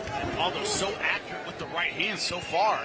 But Rakhimov also started to up it a little bit the last 30 seconds. You started noticing a little bit of a different gear in Rakhimov. Rakhimov, that slow burn kind of fighter, and as you said, Pauldo, if there's a weakness, it's been that inability to stay consistent over a long fight. And this one's scheduled for 10. In our co-main event spot. There's some action from that last round. Nice shots there by Pauldo. Great timing shots. Again, talent is, second, bar none. But, second to none, but talent-wise, is Pauldo. Can he remain consistent with it? Putting it together for 10 rounds. Yep, exactly. That was a beautiful left hook over the shoulder, followed by a right hand, which is a perfect combination against the southpaw. Yes. Yeah, instantaneous, too. It has to be a time shot. It's a nice shot, but it's got to be timed well. You saw the beautiful timing of that shot. Here you see a guy land both those shots. Yeah. He put them together really nicely. And that's because no fat on those punches. Yep. About to begin round number 3 in what has been a very competitive fight with Pauldo. Showing that he has a world-class skills. He said, I knew I had him, now the world's going to know. Rakhimov knows at this point. He's got a fight in front of him. And we knew he had him, too. Yeah. It's just a matter of the consistency. Like, that's the only thing we've been wondering about Pauldo. Rakhimov not as talented as Pauldo, but one thing he has is consistency. Good body shots there from Pauldo. Watch the feet, break you down, but Pauldo's found a home for that right hand throughout this fight. Rakhimov has been in with Jojo Diaz, Zelfa Barrett, Joe Cordina. He's got a lot of very quality rounds against world-class guys. Those body shots hurt. That hurt bad. That hurt Rakhimov. Going back to the body with the right hand again. Good shots there by Rakhimov. Although showing his physical strength at 135 pounds, holding the head down. Mark the referee, caught it. Very, very intelligent referee there. He's not going to pull the wool over his head. Mark's one of the best in the game. You saw Pauldo try to hold the neck with one hand and shoot the uppercut with the other hand. Pauldo doing a nice, smart move there. Little tactic, stepping on the lead foot of the southpaw, trying to control that position, that front foot battle that you always see with the orthodox southpaw position. He's been warned about it before, so you can't do it too much. The referee, as you said, all over it. That's a pretty easy one to make it look like it was an accident. I'm starting to see Pauldo trying to change range a little bit. Is it because he's trying to make a concerted effort to change up the game plan, or is Rakhimov forcing this here? I don't mind if he's making a concerted effort to maybe change range a little bit to keep Rakhimov off balance, as long as he's being first. But if Rakhimov, is Rakhimov is starting to push him back, then it's concerning there on the part of Pauldo. But let's see. I think Rakhimov is realizing he's just going to have to fight. He can't go tit for tat with this guy. He's too sharp. He's just got to get in the inside. He's going to take some leather, but he's going to be able to land as well. Because he's the guy with all the power. I mean, you look at their knockout percentages: 14 KOs and 17 wins for Rakhimov, 8 wins. But Rakhimov had him at 130, right? Yeah, at 130, yes. There's a new weight class for him as well. Keep that in mind. 130. I would say 135 when the guys start getting big. Definitely enough 135 pounds. Yeah, he's got a lot of lean tissue on that frame. And a 72-inch reach for a guy who's 5'7". That's a really long arm. Pauldo jabbing well going backwards here. This is what was missing in the Madueño fight. Yeah, you need to be able to jab going backwards if you're going to be a jabber like this. And you see Pauldo showing that. Also, good eyes. Just keeping Rakhimov just missing by a string. A step up in competition, definitely for Justin Pauldo, but so far he has answered the call very, very well. Catching Rakhimov off balance. Doing good defensively as well.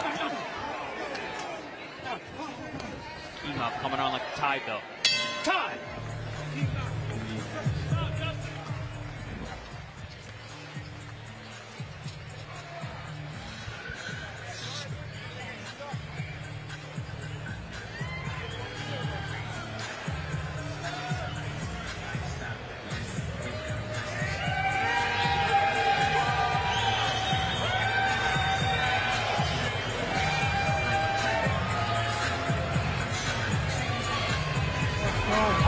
only you need punteria, remember?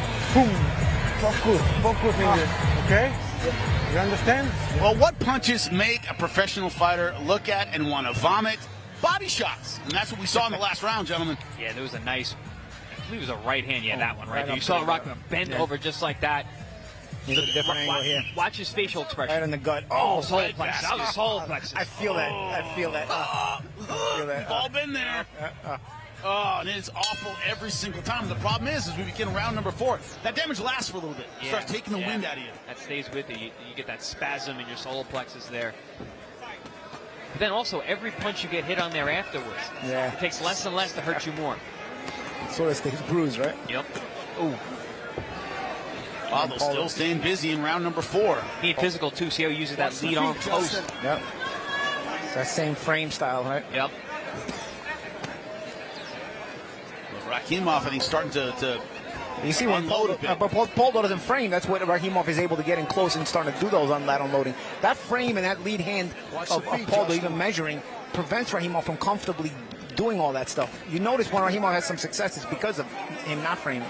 Yeah, and our CompuBox stats here are showing, I mean, you're landing double-digit power punches for Pauldo in all 3 rounds. That's not a good sign for Rakhimov.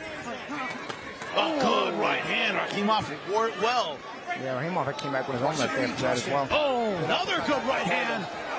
Man, Rakhimov, he's trying, but he's getting hit with some big shots. Oh, good short stuff from Pauldo. Heavy, short, hard. You know, it's hard to get an Eastern European fighter frustrated, but you can feel the frustration these combinations are landing, Paulie. Nothing's working. Yeah. Rakhimov is game. He's there. He's trying to make it happen, but he's taking so much punishment to get anything done. He's not used to, at 130, being this guy. He's not used to taking on someone who can kind of push him off, big brother him a little bit. He's usually that guy. He's usually that guy, exactly. And Pauldo is a pretty big lightweight. Yeah. Big lightweight with long arms. But also with sharp. Yep. Oh, very skilled here. Stop! You see the frame there to the neck. That's what I mean, that big brother, that wrestling, get off me. You can just push the guy off. Psychologically, that does a lot. And I think Rakhimov is trying to mentally break Pauldo, but Pauldo's not breaking. Pauldo is staying consistent here. Well, I don't think Rahimov's doing enough to break Pauldo. You mentioned he might be a front runner, but he's way ahead. And also a lot of the Rakhimov shots are just arm punches, so there's nothing really bothering Pauldo. Remember, a knockdown in round number 1, controversial or not, it led to a 10-8 round, so Rakhimov really behind the 8 ball in this 4th round. I believe this is the 4th time we've had Pauldo on our air, and there are times we've seen him where we're like, wow, this is the guy, like we're seeing right now. But then other times we've seen him where we're like, something's missing. Tonight he looks like he's putting everything together. Straight right hand, beautiful shot from Pauldo. Ooh, big right hand over the top from Rakhimov. He said it. He said, this is just another guy in front of me. I'm going to show the world I have world-class skills. So far, that's what he's doing. You know, Jimmy, I didn't like when we asked Rakhimov about Pauldo, and he's like, I don't know, he's just whatever. I didn't like that response. You know, he seemed too confident that he just had this guy, but he didn't know who the guy was.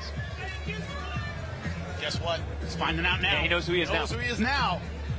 Been tattooed through round number 4, scheduled for 10.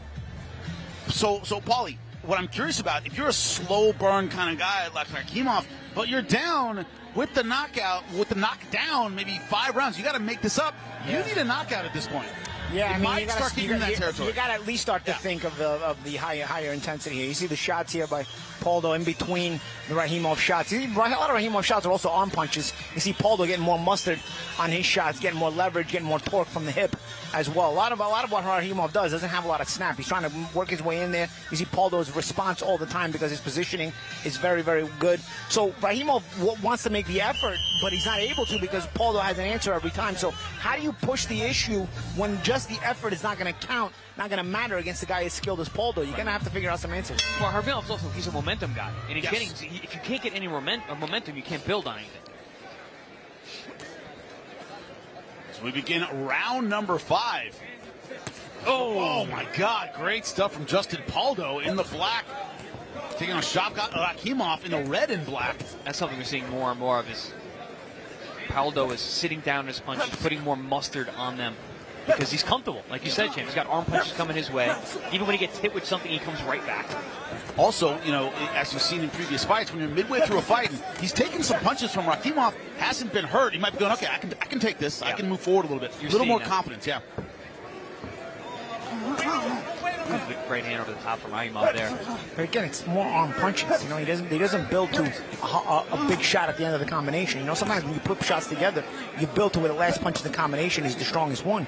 You're not seeing that from Rakhimov. You only put shots together. At this point, when Rakhimov actually lands, he looks more surprised than anything that he actually landed a punch. So he's not ready to build off it. Yeah. Round number 4, Pauldo, 41-12 in total punches. 48.8%. Can't miss. Nah, that's can't miss. You're starting to enter the zone where you're looking at a stoppage. Yeah. When you see 50% punches landed, not a good sign. But even those straight right hands, no jab, no lead, and they're landing perfectly. 3 in a row. The only saving grace is Pauldo's not putting everything on those shots landing. The reason also Pauldo is landing so accurately is because a lot of those shots are little snappy shots, which is still more emphasis than what Rakhimov is. When Rakhimov, a lot of shots look like they're pushing. At least Pauldo, even if he's not putting all the mustard on the shots, they're snappy shots. Yeah, but champ, there's still a lot of fight left. Yeah. We're not even halfway through.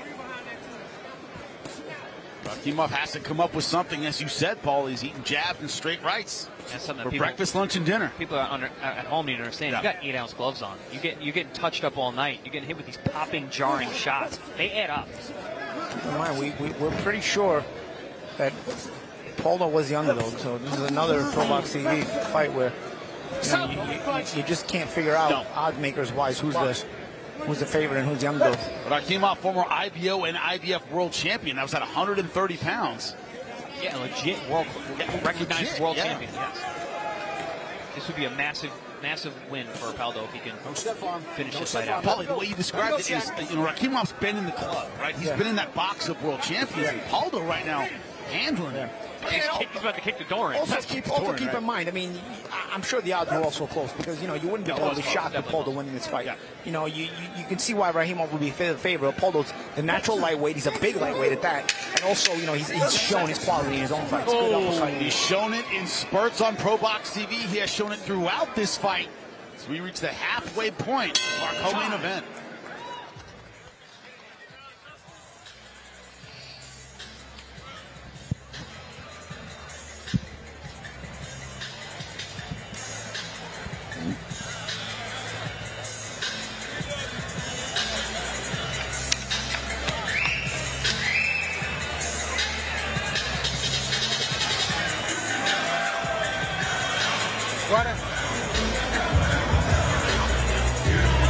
More water? All let's have to get this guy out of here. Okay? Another great round for Justin Pauldo. We reached the halfway point. Here's some of that action from round number 5, gentlemen. And we're going to see a lot of world-class sharp punching. See the jab there from Rakhimov, but again, you see the sharp little pot shots from Pauldo. Oof. And then you get those where he actually drops his body weight into it for counter shots. They're singles. They're not doubles and triples where this fight could potentially be over if you put some punches together. But we're seeing a lot of single hard shots from Pauldo. But to hit a former world champion with blind right hands, not suddenly turning him over and hitting him, hit 3 in a row at one point. I mentioned the ring rust for Rakhimov. We're definitely seeing that. He hasn't really gotten out of that. He hasn't really gotten out of first gear yet either.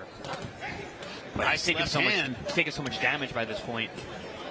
Yeah, I like those little snappy pot shots there from Pauldo with the right hand. You see Rakhimov he's got to be showing more than the effort. Rahimov's trying to push, but he's not really thinking outside the box as to how he's going to get his offense started. And every time he just tries to push forward, it's Pauldo meeting him with one of these pot shots, snappy pot shots like that. But Paul, he's almost using his right hand like a jab to kind of keep Rakhimov off balance. Yeah. But it's snappy, and it's also there's a little bit of hip turn in it, so it's really sharp. We used to use a right hand like that, Floyd Mayweather. He used to use that. He used to vary it in different ways. That was one of the style of right hands that Mayweather used to use at times. I'll never forget hitting Arturo Gatti 3 straight right hands in a row. And that's how you can do it. It's that good.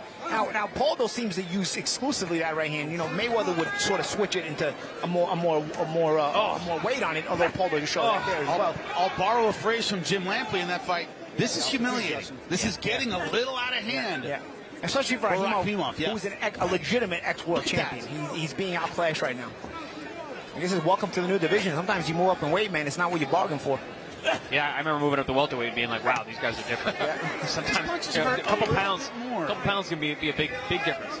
Yeah, because even on the and the issue is he didn't take on a small lightweight. Pauldo is a big lightweight who I wouldn't be shocked if he goes up to super lightweight in the coming years. When I was talking to his brother Daquan, who's also in his corner, about him, I'm like, man, how does he make the weight? He goes, oh, he makes it fine. He's a really disciplined guy. He stays in shape year round. I'm like, that makes sense. He did bring that out when we had the fighter meeting with Pauldo. Pauldo did make that clear. He said, I've been in the gym the whole time. I may have been taking time off, but I've been in the gym the whole time. This level of sharpness shows that. Yeah. Now Rakhimov also coming off of a long layoff. I'm not quite sure he stayed in the gym the whole time with the lack of sharpness he's showing in this fight. No, I can even see it in his body. He's not as lean.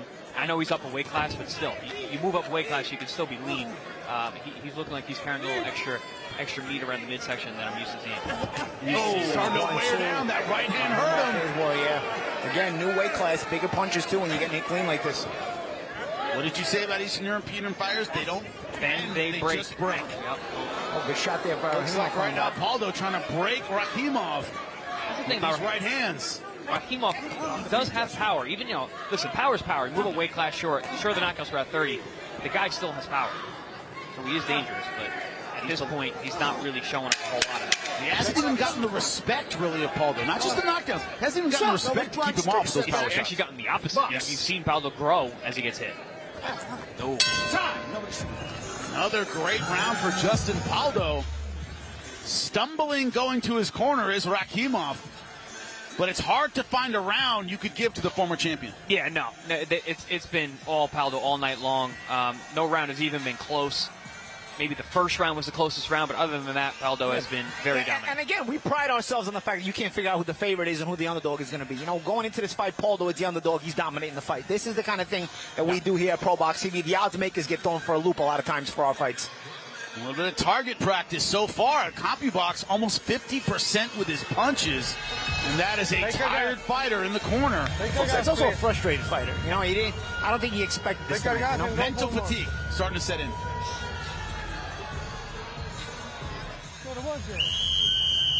Pauldo looking very confident as he shoots up from his stool. It's one thing to get beat up. It's one thing to get stopped. It's another thing to get completely outclassed, especially when you've already been a world champion. And that's what we're seeing here from Rakhimov. Also, Pauldo, you see the determination of a guy who knows he has world-class talent, but has not yet been able to step into that world-class realm and fight for a world title. And Pauldo's trying to show that tonight against his ex-world champion like Rakhimov. He is the goods, and he deserves his shot in 2025. Rakhimov trying to get busier, yep. Yeah, he's coming out this round. Oh, just took a big left hook. Right hand, left hook combination. Yeah, and we're into the second half of this fight. We're well into the second half of this fight. We're round 7 now, so if Rahimov's going to make a move for this, make a play for this fight, he's going to have to make a play now. And he's going to need a knockout. Yeah, or at least several knockdowns. He's down 6-0 on mine. Plus a knockdown that he was dropped in round 1, right? Oh. Certainly busier in this round number 7. But all that body work from Pauldo, which has been consistent from round number 1, that's got to take the fight out of you as well. It takes the power away. How much does Rakhimov have in the tank? Look at these double-digit power punches in every single round. Pauldo, an absolute wipeout over Rakhimov. He's almost landed 100 more power punches. That's not total punches. That's power punches. And there have been a lot of snap behind those power punches. Again, you see the position battle by Pauldo. He's not giving up position so that he can put these little pot shots in and then mix them with some shots with a little extra whip on them. These guys throughout this fight have had the footwork of a sequoia. They've pretty much been standing there trading punches and not trading. Pauldo's landing and Rakhimov isn't. Guys, when does Rakhimov corner start looking at this fight like this? Not much more we can do here. I mean, he's getting beat from pillar to post. You said it's target practice, like shooting fish in a barrel at this point. Yeah. And he's not coming back with anything. I don't see a path to get back into the fight. And there's no really attempts at step over. You see, I feel like there's opportunities for Rakhimov to sort of step over to his right and change the angle. He just sort of stands in front of Pauldo and tries to push that front door in. But that front door is not going anywhere, bro. You're not going to be able to get in the front door against Pauldo. He's going to meet you with punches. I think he's also tired. It's not just being outclassed. He's been beaten down to the body. He's been taking a lot of punishment to the head. Don't know what his condition is like. See right here, there's the chance to step over to the right. Just give you a big step over, but he doesn't even make an attempt at it. stays in front of Pauldo, tries to still continue to pry that door open. It doesn't open, and Pauldo finds the opening, not Rakhimov. Sometimes being tough and having a chin is actually a bad thing. There's a lot of punch. He's taking a lot of damage here. Sometimes heart and chin just give you a longer beating. Out of ideas. Which, can happen, but my issue is the corner hasn't come up with any ideas either. Right. But is it ideas? I think he was out of ideas 4 rounds ago. I think he's out of will now at this point because he's not trying anything else either. Yeah, there's a step over. That's what I was looking for. And then you can punch off that, but he should do that a little bit more often. There he at least was able to get the angle, get off the rope. So you got to do that a little more often instead of standing in front of Pauldo. Another good round for Justin Pauldo.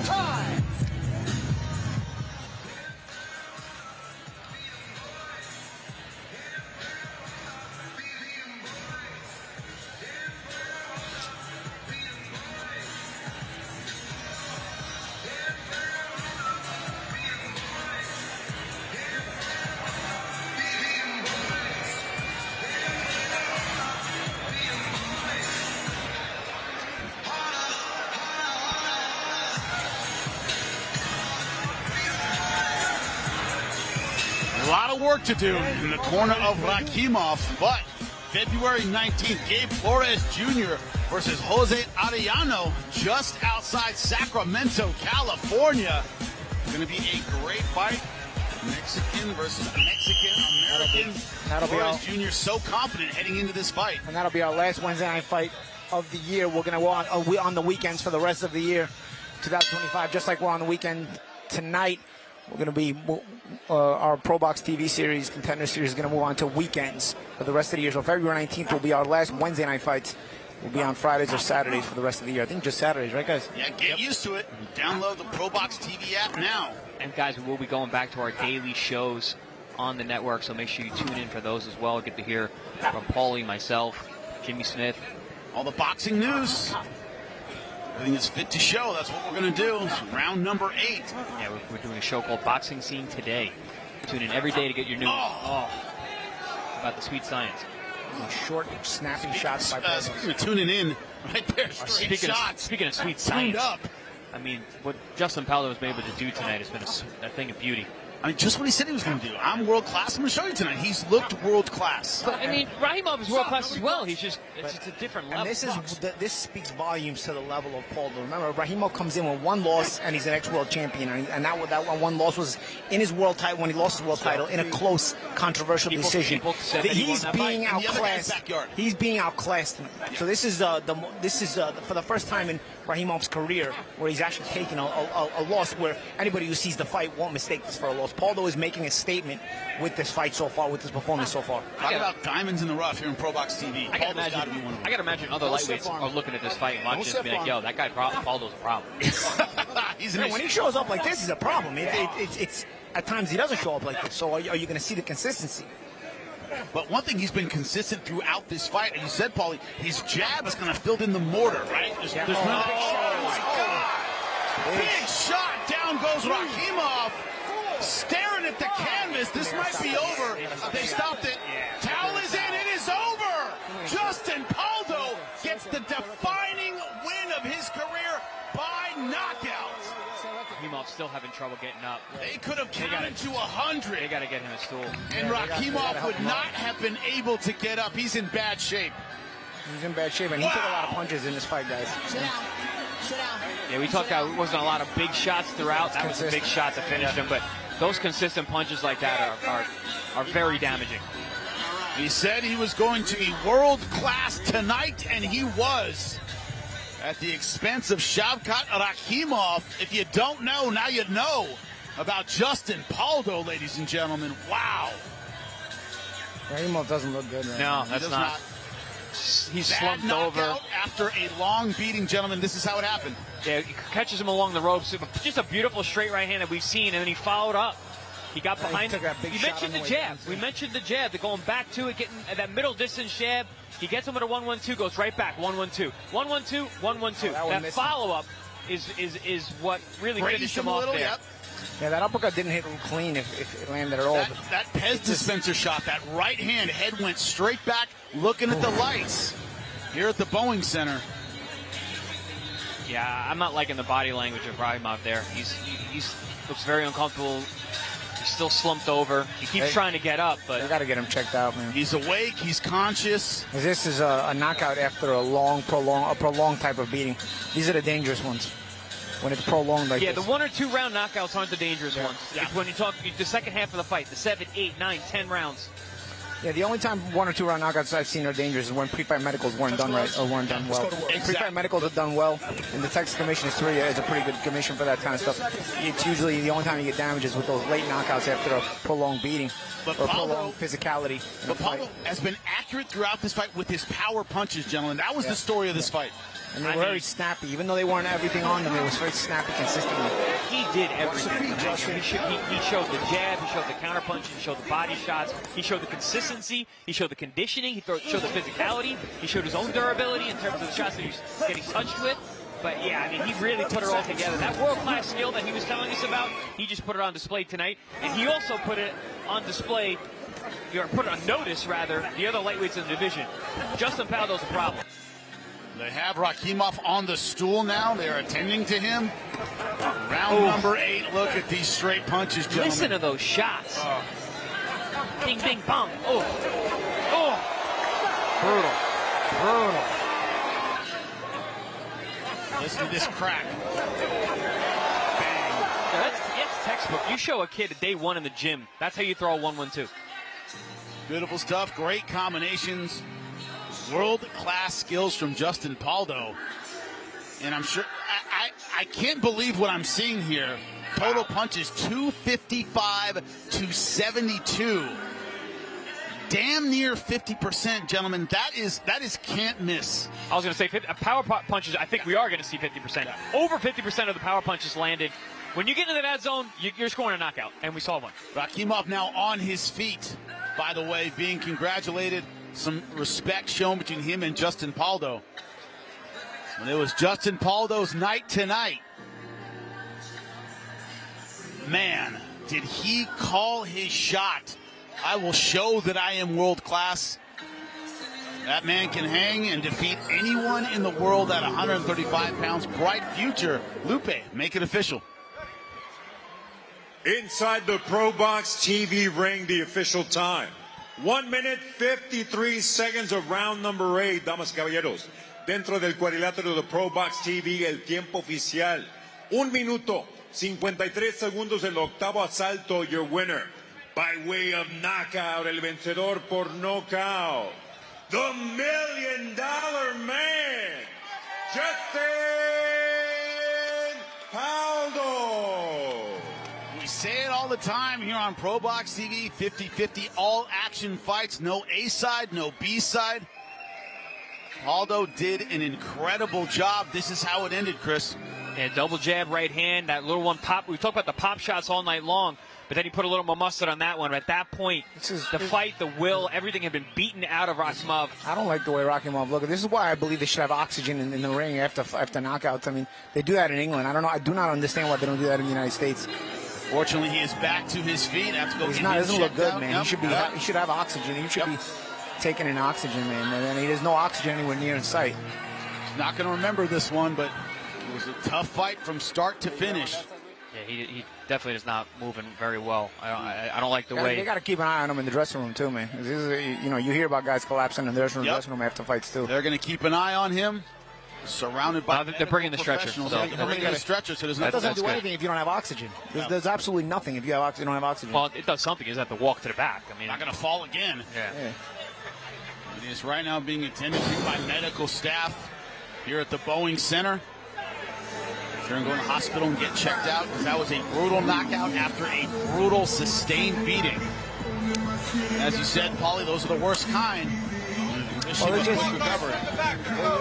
when there's, like I said, when there's a lot of contact in a fight, sometimes sometimes this was one-sided, but sometimes even in competitive fights, when there's a lot of contact, even when the fight is competitive, it can still be dangerous if there's a stoppage late part of the fight. Sometimes not even with a stoppage. I mean, I've seen guys get damaged when it goes the distance, but this was a late stoppage after a high contact fight in a one-sided fight. Yeah, but can't take away from Justin Pauldo's technique, his accuracy, his power. It was all on display tonight. And Paulie, you love bringing up Vegas doesn't know what to do with us. No A side, no B side. Pauldo showed he was the A side tonight. Oh yeah, absolutely, man. You know, in a fight where the odds had to have been close. I mean, I know Rakhimov came in as the ex-world champion. Again, he had never even in his one loss. It was not emphatic. It was actually controversial. Yep. Pauldo had been a guy who'd shown talent, but had been very inconsistent. So you just don't know. He was really like a box of chocolates, to quote Forrest Gump. You didn't know what you were going to get whenever you saw Justin Pauldo. Well, tonight you saw the best of Justin Pauldo,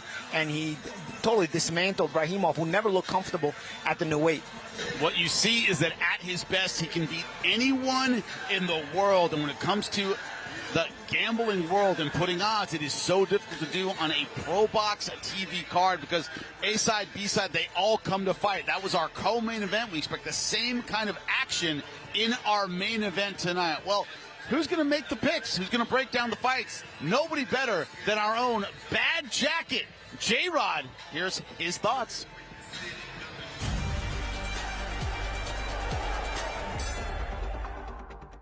Deep in the heart of Texas, ready for the main event here on the better side. Ramon Cardenas against Bryan Acosta at 122 pounds. 10 rounds, super bantamweight for Ramon Cardenas, a hometown kid, born and raised and still lives in San Antonio, has fought here lots of times. He is ranked in the top 10 in the WBA, the IBF, and the WBO. For Acosta, big step up for him. He's in the top 15, but at 126. This is at 122. What are the lines? Our buddies at betonline.ag. Well, Cardenas, big favorite, minus 260, while Acosta is a 2-1 underdog. No interest there. So what is the better side of this? Well, what about Cardenas getting a stoppage by KO, TKO, or DQ? That's plus money at betonline.ag, plus 200. Remember, Cardenas has been knocking out guys late in his career. Last 4 fights have been by stoppage victories for him. Also, if the fight is going to be stopped, well, we then say that the fight will not go the distance. That's plus 150 at betonline.ag. And little pizza and beer money, get that brisket going in San Antonio. What about Cardenas gets the stoppage between rounds 5 and 6? Are you ready? Plus 850 at betonline.ag. All this Texas, big things. I'm hungry. Let's get some food. But first, let's make some money on the better side.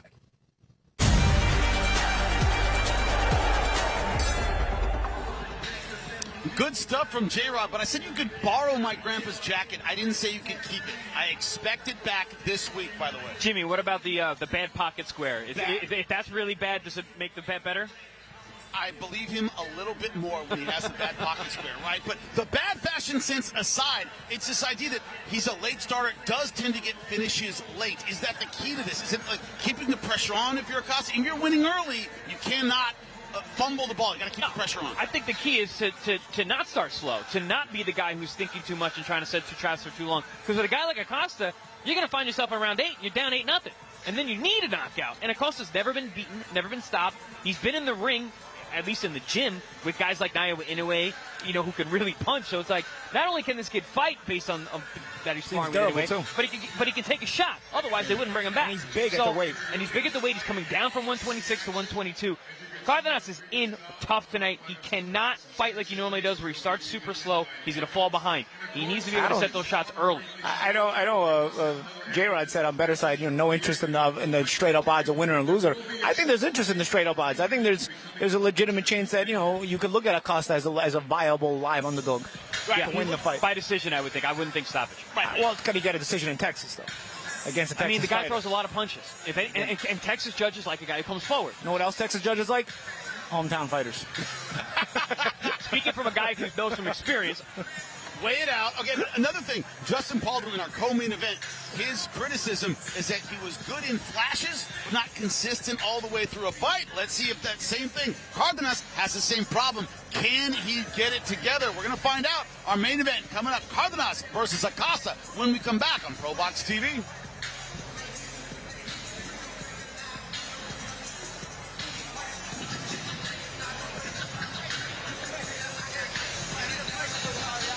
February 19th, ProBox TV makes its California debut as the first ever boxing event at the iconic Chicken Ranch Casino Resort.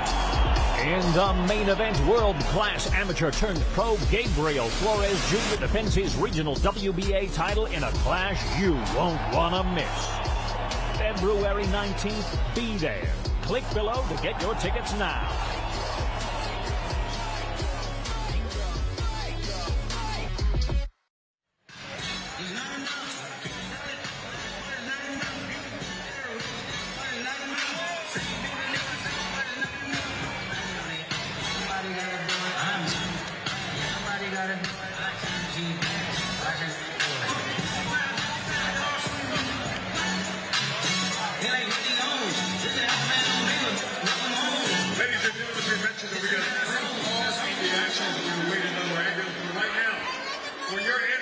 Please welcome Mariachi Los Cocorales from right here in San Antonio, Texas. One of the beautiful fountains right there in downtown San Antonio, Texas. Beautiful city. We've had a great time. We've eaten so much. I don't think I'm going to eat for the next week just to slim down. Let's just say right now, nobody you're looking at on camera. Jimmy alongside the champs. Paulie Malignaggi, Chris Algieri, listen to mariachis in the ring right now. None of us are making weight this week. That's what San Antonio's all about. I don't know why I wore this top coat. This thing is a little tight. Yeah, I'm not going to lie. These Mexican burritos I have. Absolutely outstanding, right? I retired from making weight. That's it. Absolutely done with it. I don't even step on a scale anymore. But when you look at this main event, gentlemen, as we listen to the mariachis, it's this idea that the consistency of Cardenas starts a little slow, overthinks certain things. Folks, if you don't like bad language, don't listen to his last fight because Joel Diaz was giving it to him in the corner. But it's that idea of, I think your ceiling is here and you're fighting here. I need more of you. Does he need that tonight, Chris? Well, it shows the passion and how much Joel Diaz actually believes in this fighter. And I love that. I love the fact that he's like, listen, I know where you're at. I need you to be that guy. But it works. He's on a 4-fight knockout streak. Generally, you don't see guys knocking people out as they go up in competition. Yeah. Cardenas has. The tougher the fighter he fights, the bigger chance there is for a knockout. And you don't normally see that. So that speaks worlds to his ability. But Paulie, when you look at it, in both of those knockouts, they were fights he had to make adjustments. He had to come back. He wasn't dominating. You know, it's funny because you usually don't see, like a champ, you don't see the guys getting knockouts. They raise up a level of opposition. But when you think knockout, you think like, oh, he's hurting guys and whatnot. I don't necessarily think Cardenas hurting guys with any particular shot. He's fighting so his style is becoming so complete that he's beating guys down into stoppages. You know, obviously he did break one jaw in that. That was a big hook that came out of nowhere. But even still, he's starting to outclass guys that are very good, and he's starting to beat them up so bad that you get the stoppage. And of course, one of them was the broken jaw shot, which could happen. The guy had his mouth open. But then with the Joel Diaz going crazy on him, you know, it was hey, he's a little bit lackluster. Okay, yo, pick it up. I've seen you do better in the gym. He picks it up, but it wasn't one shot. It was just he started piling it on also, the guy. though, he did have a hand injury in that fight. Yeah. So Cardenas had a hand injury in that last fight. Still got the stoppage, but it took him longer. You know, he's like, I couldn't throw that right hand the way I wanted to. Still got the stoppage, but again, that shows you his class. When you look at Acosta, 20-0, it's the lack of opposition that we look at. 20-0 is nothing to sneeze at. But the other side of that, the kid doesn't know how to lose. He comes in with a lot of aggression. He believes that he will be undefeated at the end of tonight. Has that youthful energy. But Ramon Cardenas, definitely the experienced veteran, a veteran of ProBox TV. He knows about not underestimating his opponent. How's he going to do tonight? Well, let's take a look at the fighter himself, Ramon Cardenas. Here he is. You didn't start out as so much of a knockout artist, but the better the opposition that you fought in the last couple fights, I think you're on a 4-fight knockout streak right now. The better the opposition has got, the more KOs that you've got. And, you know, you have 14 KOs, but you seem like you hit a lot harder than that. To speak to what has been the difference, where did you turn the corner to be like, hey, listen, you know what? I'm knocking all these guys out, because that's rare. Usually everybody gets their knockouts in the beginning of their career, not as they step up in class like you have. I mean, honestly, man, ever since really, like, I hooked up with Joel Diaz, man, it kind of, my mentality kind of changed in the sense of, like, you know, he kind of gave me the advice of, you know, promoters and managers and just the fans in general as well, man. They like knockouts. You know, you can win and you can win and people are like, oh, okay, that's good. You know, it's fun. He won, you know, whatever. But he tells me, you know, he tells us, like, people like knockouts and that's what you have to sell. So every fight I go in now, man, I try to keep the mentality of, like, I'm trying to knock you out. You know what I'm saying? Like, I'm trying to go in there and I'm trying to hurt you. So that's the mentality I've been having these last couple fights, and it's the one I'm gonna keep going on forward in my career. Last time out against Jesus Ramirez Rubio, last time we saw you on ProBox TV, your coach was giving you hell in that fight. We remember it very, very well. You guys remember, Diaz was on him in the corner. You can do more. You can do better. It seemed like when you got the knockout, I think it was the 9th round, you were almost more relieved that Yoel wasn't yelling at you anymore, man. Did that motivate you? Did that help you? What was the cause and the motivation for all that, man? I mean, it was the fact that I knew I could get the guy out. Like, the game plan for last fight was to kind of like, to get my timing down the first 2 rounds and then try to finish him by the 4th. And coming to 3rd, I tried to pick up the pace and I messed up my hand. And I didn't tell him. Like, you know, you could ask him. Like, I didn't tell him one time that, hey, my hand's messed up. Listen, now we're on the road. We're going to San Antonio. What does that mean? You got the platform, that ProBox TV, which has been growing immensely, and you've been growing with us. But now we're going into your backyard. Speak to that. What is it like? How many people are going to be there? You know, what's it like for this homecoming? I mean, man, it's a really big blessing, man, to have you guys there. You know, I'm grateful for you guys because, you know, you guys are the ones who gave me the shot. You know, there's a lot of promoters out there, but, you know, not every promoter is gonna like extend their hand and say, you know what, like, there's a hit here that's really good and no one's giving him a shot. You know what, let's give him a shot. So, you know, I'm eternally grateful for ProBox TV and then just for you guys to be at home. You know, for you guys to be in my city. And just, you know, putting me on a platform where, you know, I'm able to show my talent and show it in front of everybody, man. You know, my last fight was September of 2023 in San Antonio. And it was on Showtime and stuff. And you know, to come back on a bigger platform, you know, on a ProBox TV that, like you said, it's growing, man. You guys are getting huge. You know, they're getting better. And just, you know, to be able to grow with you guys is such a blessing, man. And I think, from what I know, from what, you know, people have called me and told me, they're like, oh, we've gotten 30 tickets, 40 tickets, and, you know, families have gotten tickets and stuff like that. So I think it's gonna be a really good show.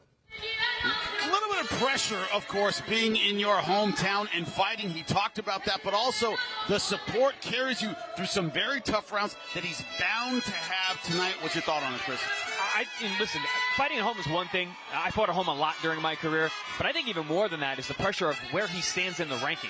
He has a very high ranking in all the major organized bodies, you know, and he's going into a very tough fight with the ability to, the chance to potentially upset the apple cart here is his opponent Acosta, who's looking to step into that position, which is. Yeah. Listen, there's no B-sides. When you're undefeated, you're also very hungry. You know, you see all the potential of your dreams coming true, champ. So you have a hungry guy in front of you, you know? And Acosta, you know, he's undefeated. Yep. You keep speaking about that, that confidence that comes with that. But also, he's the kind of guy who's looking at the outside looking in, being like, I deserve to be there. Yeah. This is his opportunity. Yeah. But when you look at Acosta himself, when you look at the tape on him, does have talent, does move well, throws good combinations. He hasn't been tested in the way Cardenas has been tested. He hasn't had to go through those tough rounds. In those 20, he's been the leading boxer every time. He's been the leader of the dance. He's been the boss in the ring. There are going to be moments where he's not the boss in this fight, and how he reacts to that might define this fight, Chris. Yeah, I mentioned on our show, he reminds me a lot of myself. I was 19-0, and I got a chance to fight for a world title against a guy that was literally known as the Boogeyman.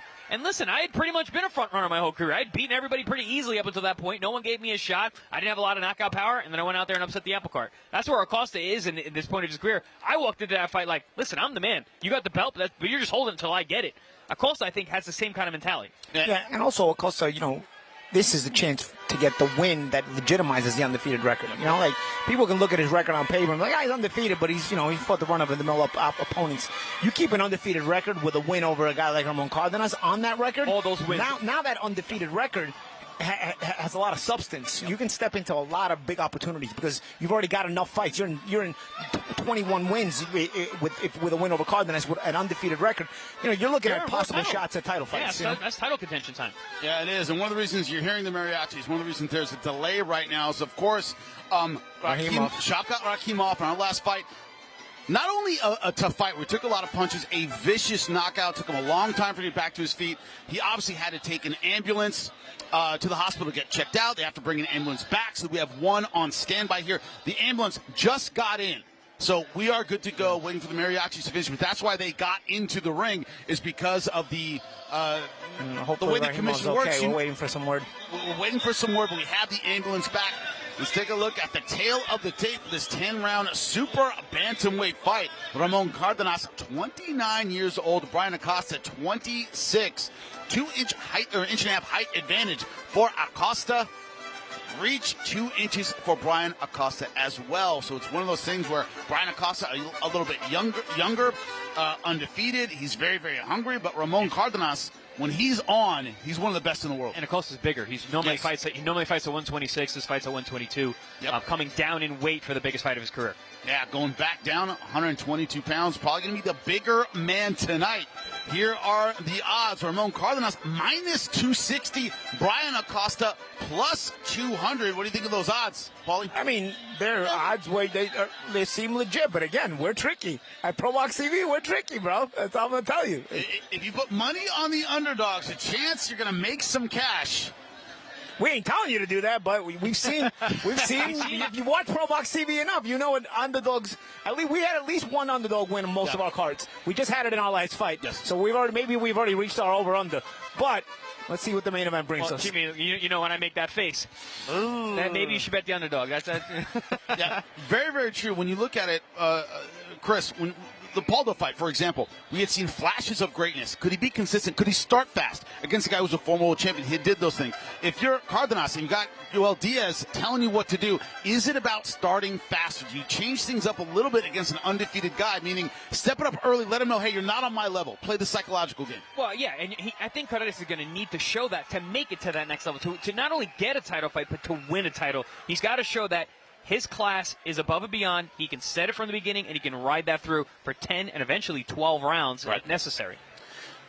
We always say there are two kinds of fighters, those who have never been tested and those that are overrated, right? Either you haven't beaten anybody or you've taken on hard guys, you've had tough rounds, and, oh, he's not that good, he had some tough rounds. It's almost like there's no getting around it. Cardenas has had tougher rounds, but he's fought tougher guys, Paulie. Yeah, he has. And then, for that reason, he's the favorite. But that's what we're going to find out about Acosta tonight.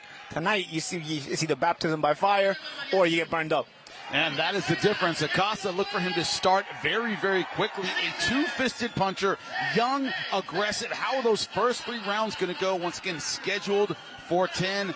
Main event of a great card. Another great card coming up March 8th. Right?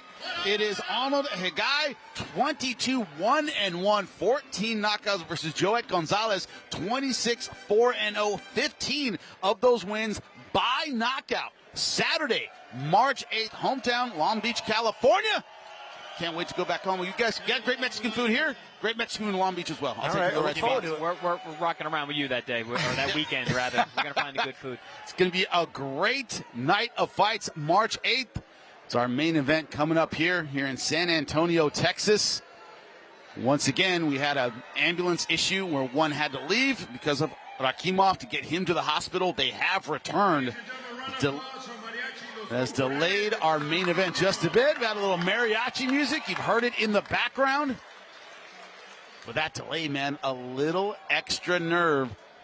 To, in the back, you're waiting. They're like, okay, it's going to be a few more minutes. You have to cook just a little bit longer. Now the crowd wants one more, but sorry, we've got to get a main event in. It's going to be ready to go in a second. They're ready to make their walk-ins for our main event. Ramon Cardenas versus Bryan Acosta. Cardenas from here in San Antonio, Texas. He is going to have the crowd behind him tonight. Talked about the pressure. Everybody wanting tickets, everybody wanting to, kind of be part of the event. There's a little extra pressure there. And he says, I will definitely have the crowd behind me tonight. The crowd, by the way, not booing the fighters. They love the mariachis. They want a little bit more of it. Well, we have a main event to go, gentlemen. You got to get out of the way. We have fights to go. And is it hard? You were, like I said, Chris, in a similar position here where you were undefeated, going in for a title shot. Those nerves in the back, were they worse than they were for subsequent fights? Your first big one. Do you feel those nerves, or is it the pressure off you? No, definitely that pressure wasn't off, but it's just you're so locked in. By the end of training camp, You know, you've been dreaming about this for so long. You've seen it over and over and over in your dreams. You know, whenever you close your eyes, you see this opportunity in this moment. So you want to hope that once you get there, it's more of a realization of something you've already experienced, at least mentally, than something that you're in over your head.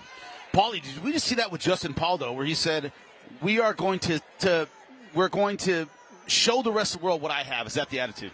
Yeah, I mean that's the right attitude. You know, you want to be introduced to the world, and this is your stage for that. That's right. And the stage is set. We're ready to begin our main event. Lupe, get us going. Ladies and gentlemen, entering the arena, the challenger, Bryan Acosta.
And there is Bryan Acosta. The nickname is Latino, fighting out of Sonora, Mexico. Young, hungry, talented, undefeated at 20-0. You saw him weigh-in day. Usually fights at 126 pounds. Tonight at 122. Gentlemen, he looks lean and ready. Yeah, he looks lean, looks fit, looks focused. Let's see if he can execute once the bell rings.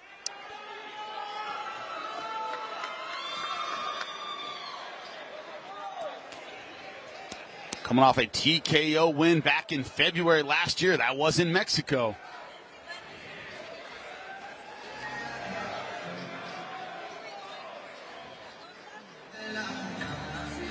Now entering the arena, the defending champion, Ramon Cardenas.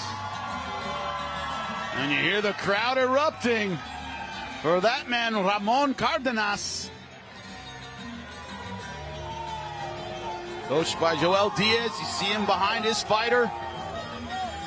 He's fought on ProBox TV before. As you said, 4 stoppages in a row on an incredible streak.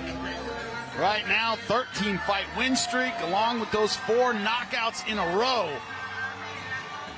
Coming off a 9-round KO win over Jesus Ramirez. That was out on ProBox April of last year. Dinamita, Dynamite is his nickname. Same nickname as Juan Manuel Marquez. Our Spanish broadcaster said, I'm honored that he's the other Dynamite, because he fights the same way I do. This young man always looks for the knockout. Isidro Picasso broke his jaw fight before last. He has power in both hands.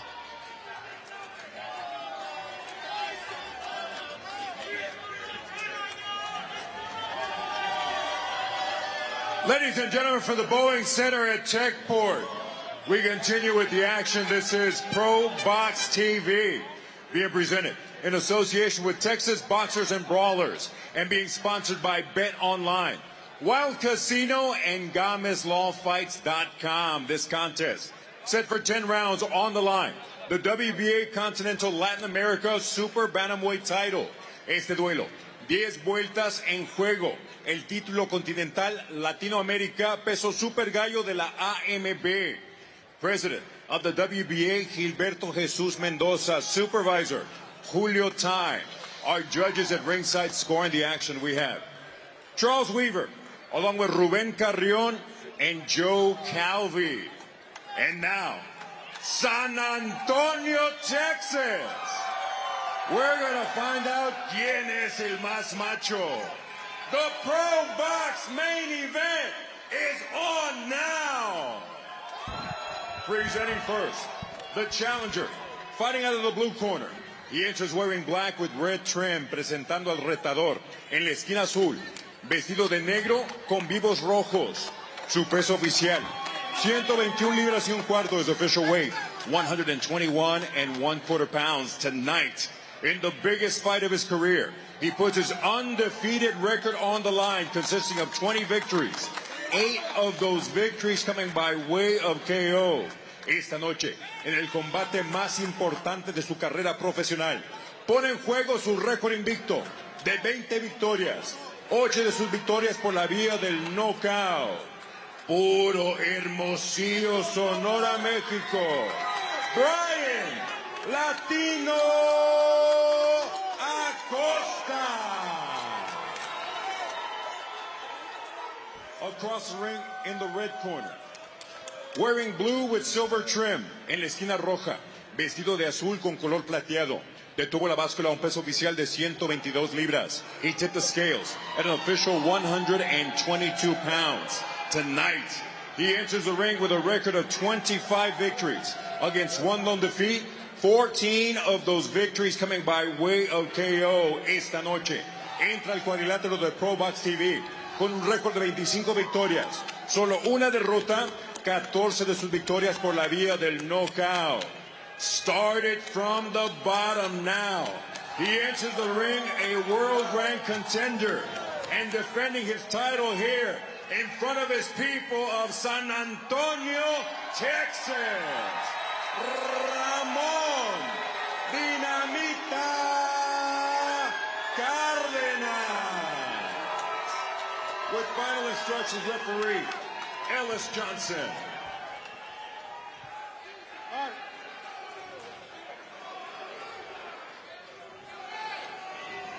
Good belt line here, good belt line here. We have instructions in the back. Again, protect yourself at all times. Obey my commands at all times. When the bell rings, go to work, have a good, clean fight. Touch them up. We are ready for our main event in the super bantamweight division. Ramon Cardenas versus Bryan Acosta.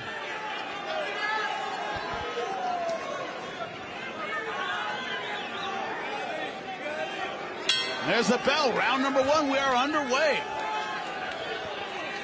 Acosta in the black and red. Cardenas in the blue and silver. Big question is, how will Cardenas start this fight? Tends to be a slow starter. Maybe the hometown crowd will motivate him to start faster. He's landing some nice sharp jabs already. Landed 3 solid jabs right down the middle. And Acosta actually waiting a little bit. Yeah, Acosta normally relinquishes the jab and goes right to power shots. Combination puncher. But right now, starting very slow. Ooh, nice sharp jab there. Acosta as well, yeah. You see Cardenas looking for that counter left hook there. Just came up short with it, but you see he's already whipping it in there. Nice counter right hand over the top. Good counter right hand. Cardenas starting off with power punches. Yeah, and also closing the gap in the ring. Acosta gives ground. Cardenas steps in, also not really stepping back on the attack of Acosta, trying to hold his ground and roll or shift. This combination there from Cardenas came up short with the left hook to the body, though.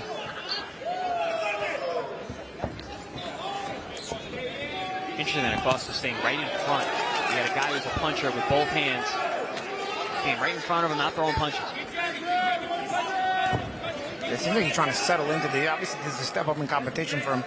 He's trying to settle into the first round, trying to show too much, but settle too much, he'll wake up in the dressing room. Especially the way Cardenas has been fighting him late and the way he's been punching him late. Right hand just touches Cardenas a little bit short. He talked about before this fight began that maybe, Cardenas would step in and try and show the young buck, you're not on my level yet. Start quickly with power punches. That's exactly what he's looking to do. Take away that confidence. Cardenas is starting fast. Exactly what we spoke about from the open, Jimmy. Cardenas doing what we wanted him to do. Let's see if he can be consistent with that. Throwing big heat with that left hand. Almost trying to see what Cardenas has in round 1. He's not trying to show too much himself.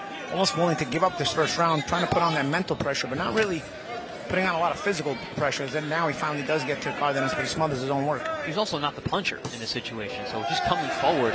What's that old saying? Don't follow a puncher. Cardenas is the puncher. You don't want to follow him.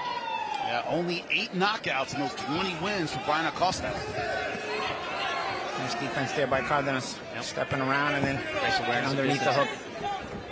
Bryan Acosta, this is his 7th bout scheduled for 10. Used to getting ready for 10 rounders.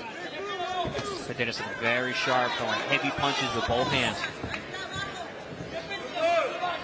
Very explosive here in round 1. Dig for the body. 10 seconds left in what has been a Cardenas round. Round number 1.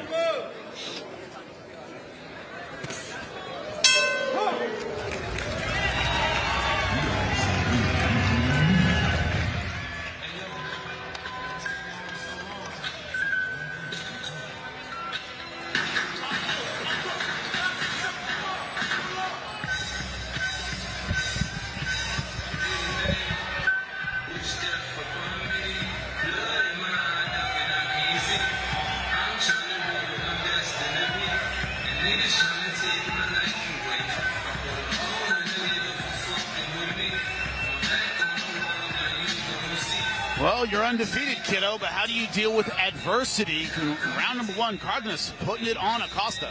Yeah, landed a good right hand right over the top, rode the jab back. You see, he caught the right hand. And you see Acosta holding on to it, both hands. Look. So you're going to hit me with that? Let me hold on to this thing. Yeah, hold on. Don't hit me again. Hold on.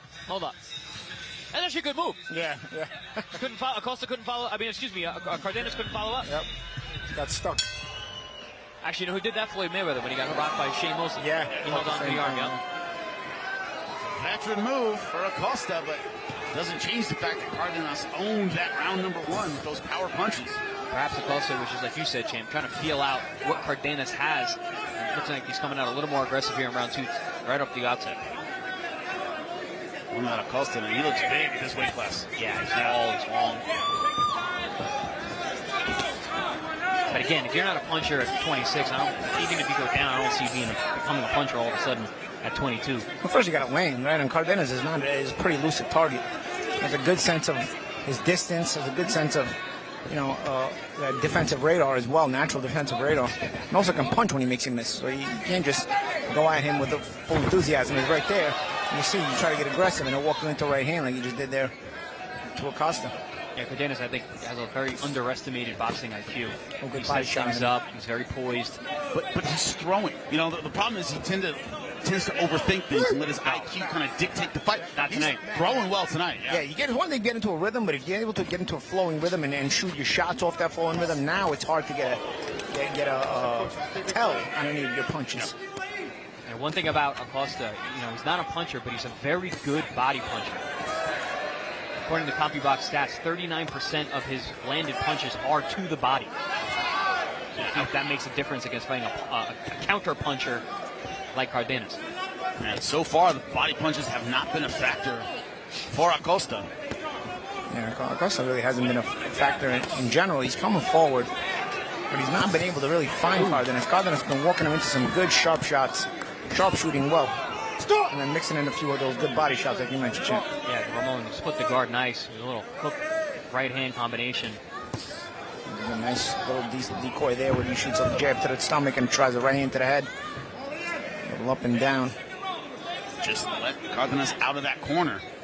Yeah, Acosta did a decent job of putting Cardenas in positions by just using body pressure, but not throwing when you get to him. Acosta's out of ideas, already turning southpaw. Let's see how this works here against Cardenas.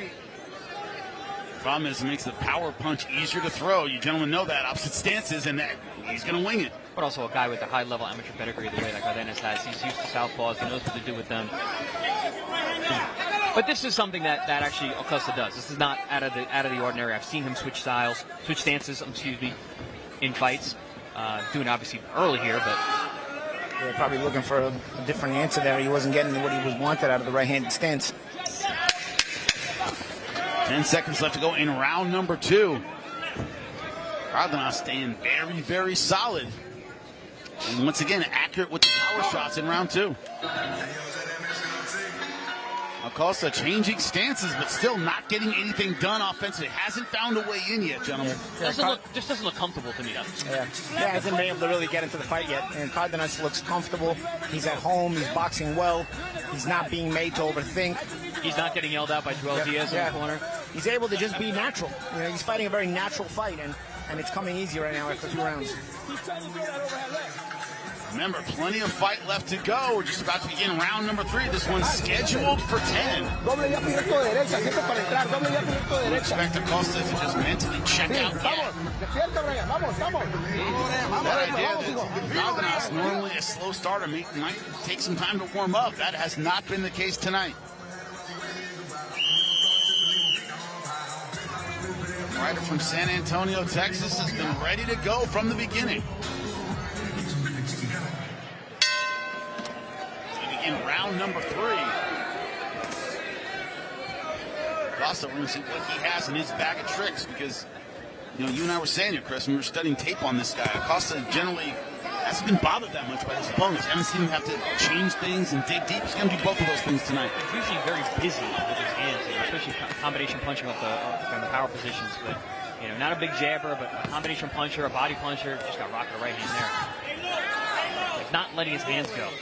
Again, like I said, he doesn't seem like he's comfortable in there yet. Now trying to throw some big punches. Some looping shots over the top. None have connected clean.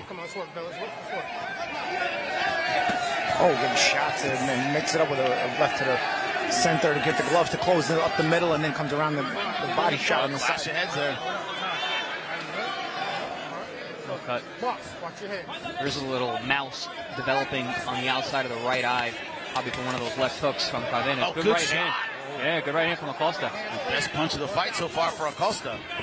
He's got to start getting closer and needs some confidence here. Yeah, this is the way he normally fights. He's usually very aggressive. The referee warned for hitting the back of the head. And, you know, he said he's moving. It's not me. Yeah, that didn't look blatant to me at all. No. The rule is you cannot target the back of the head. The opponent moves, that is his problem. A lot of people don't know that. Good awareness there from Acosta. He's catching these shots. Ooh, good left hook from Acosta up top. Yeah. This is more of what I expected from Bryan Acosta here, the undefeated guy, not wanting to give up his O. And he's backing up, man. He's not the one coming forward, and he's trying to walk Cardenas into the traps himself now. That's actually a good idea with Cardenas because he is a counter puncher. Make the counter puncher come forward. Don't follow the nice left hook. Nice, yeah, right through the guard. But is Cardenas too varied? You know, do you want Cardenas to get off first this consistently? Whether it's Cardenas coming forward or going backwards, you know, you're allowing Cardenas to sort of dictate the way the fight's being fought, and he's comfortable doing it. Well, that's a tough thing about fighting a guy with multiple dimensions the way that Cardenas is. Speaking of multiple dimensions, you got Acosta switching southpaw again.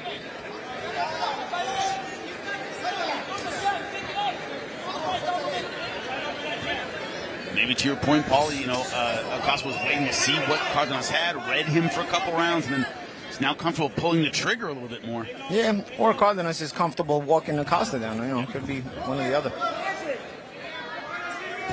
No, good right hand. Nice right hand. Cardenas. This pace is just not going to favor Acosta. Yeah, he's allowing Cardenas the time to think, the time to dictate what he wants to do, the time to be comfortable. But also he's the bigger puncher, so you're they're eye-catching all his shots. And he's probably the better boxer, too. Yeah, that too.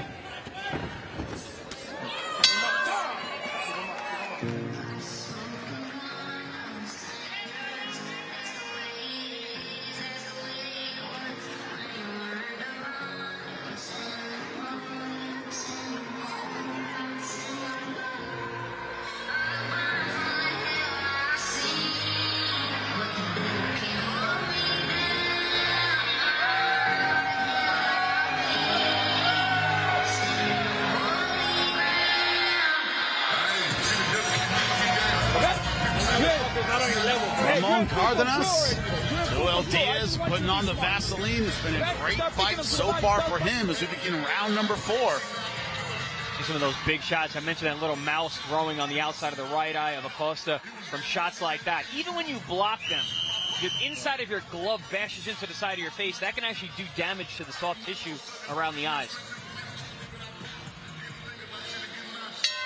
Redness around both cheeks. Bryan Acosta has taken some damage, but a better round 3 for him. Wouldn't give it to him. Still a Cardenas round. At least he's starting to throw. Yeah, but also, getting on track to do the kind of things he needs to do in order to win rounds.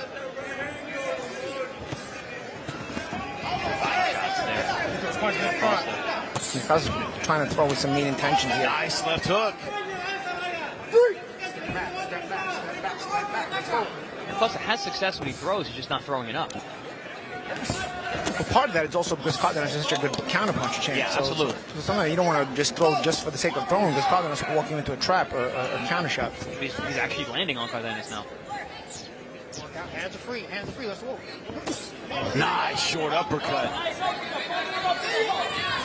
Whoa, good left hook and a good right hand back from Acosta. Acosta willing to be in there and get one, take one. Look at the power punches. Cardenas 45%. Clinic 24 out of 53. Acosta stay behind with 13 landed. Good left hooks from Acosta here on the inside. Acosta's starting to do work. Yeah, he's winging those things. First 2 rounds did almost nothing. He's doing but a chopping right hand behind it too. See, this is when Cardenas gets in trouble. He starts letting his opponents work too much. He's not throwing. He's thinking. He's looking for openings. This is where he can get outworked. But you say it sometimes, Chris. You go, he's looking for the perfect punch, looking for the perfect shot, rather than just letting it fly. Nice body. Big bit of body down. Nice uppercut to split the guard. Left hook to the liver. Around the elbow, trying to sink that in. Good right. Yeah, but Cardenas rolled with that nicely. Yeah. Good awareness. Good rubbernecking. There it is again. Oh, Acosta got that hand right back up. This is high-level stuff on the inside. Both these guys super aware of how to fight on the inside. But it seems like Acosta's kind of found his groove. Yeah, Paul, absolutely. he's found his offensive rhythm. Yeah, and both guys are getting real comfortable trading here. Good little phone booth fight developing. And some of even the shots that are landing are not landing completely clean all the time. But there's good action here at this range. Yeah, both guys are good at taking the full power off the shot. Oh, good right hand there from Cardenas, and right back to Acosta with a stiff jab.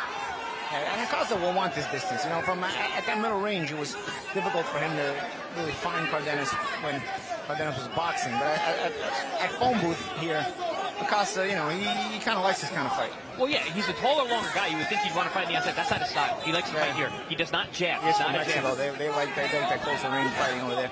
Doesn't matter what your body type is. You're Mexican. What's your body type? Mexican. My body type is Mexican. Therefore, I will fight on the inside. Therefore, I will left hook you in the liver, and I will roll with shots so you can't hit me with anything clean. Therefore, they want to entertain. It's part of the culture there. Not just box just to box. You box to entertain.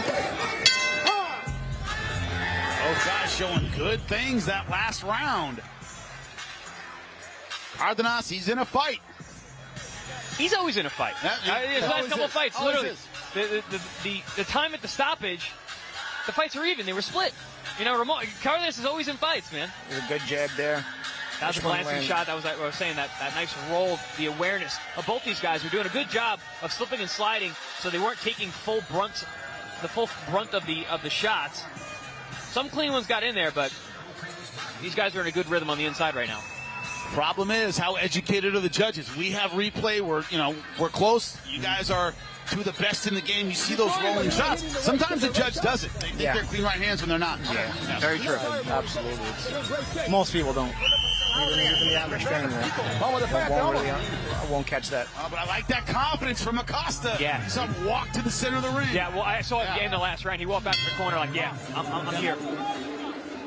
I was also thinking, early on, the way that he started, he looked like a guy who might have been a little weight drained. Sometimes it takes a couple rounds to find your body, find yourself after a hard cut.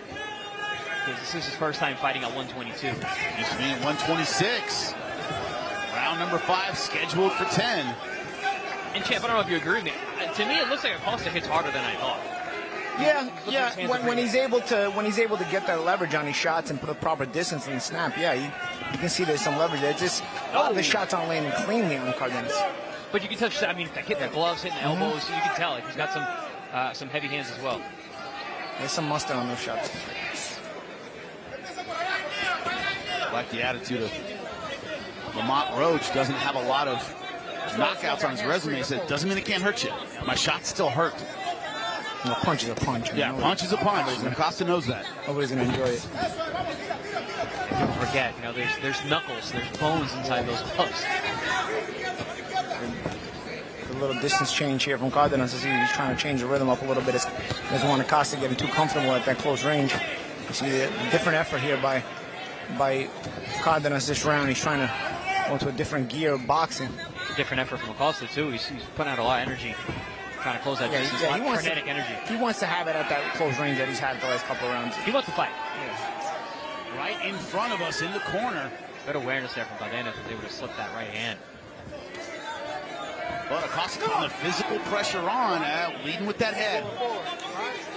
It's unfortunate. Kind of had him where he wanted him, up against the ropes. Good break by the referee, though.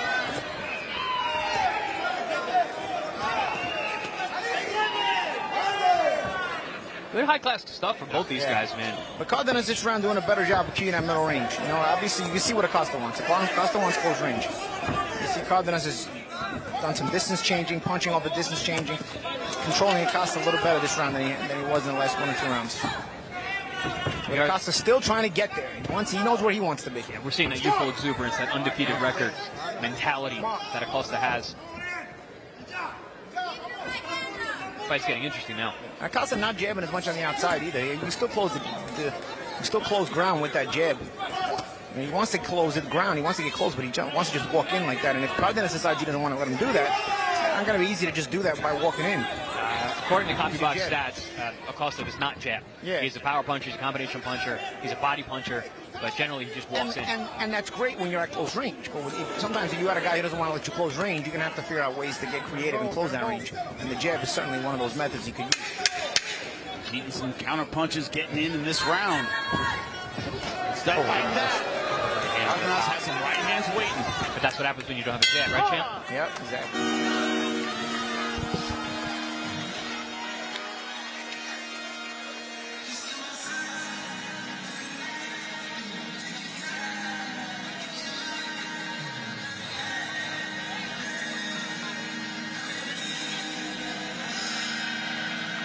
¿Entendido?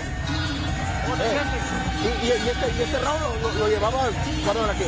Este round lo llevaba muy bien y en el último fue cuando, ¿me entiendes? Pero vamos bien, vamos a la mitad.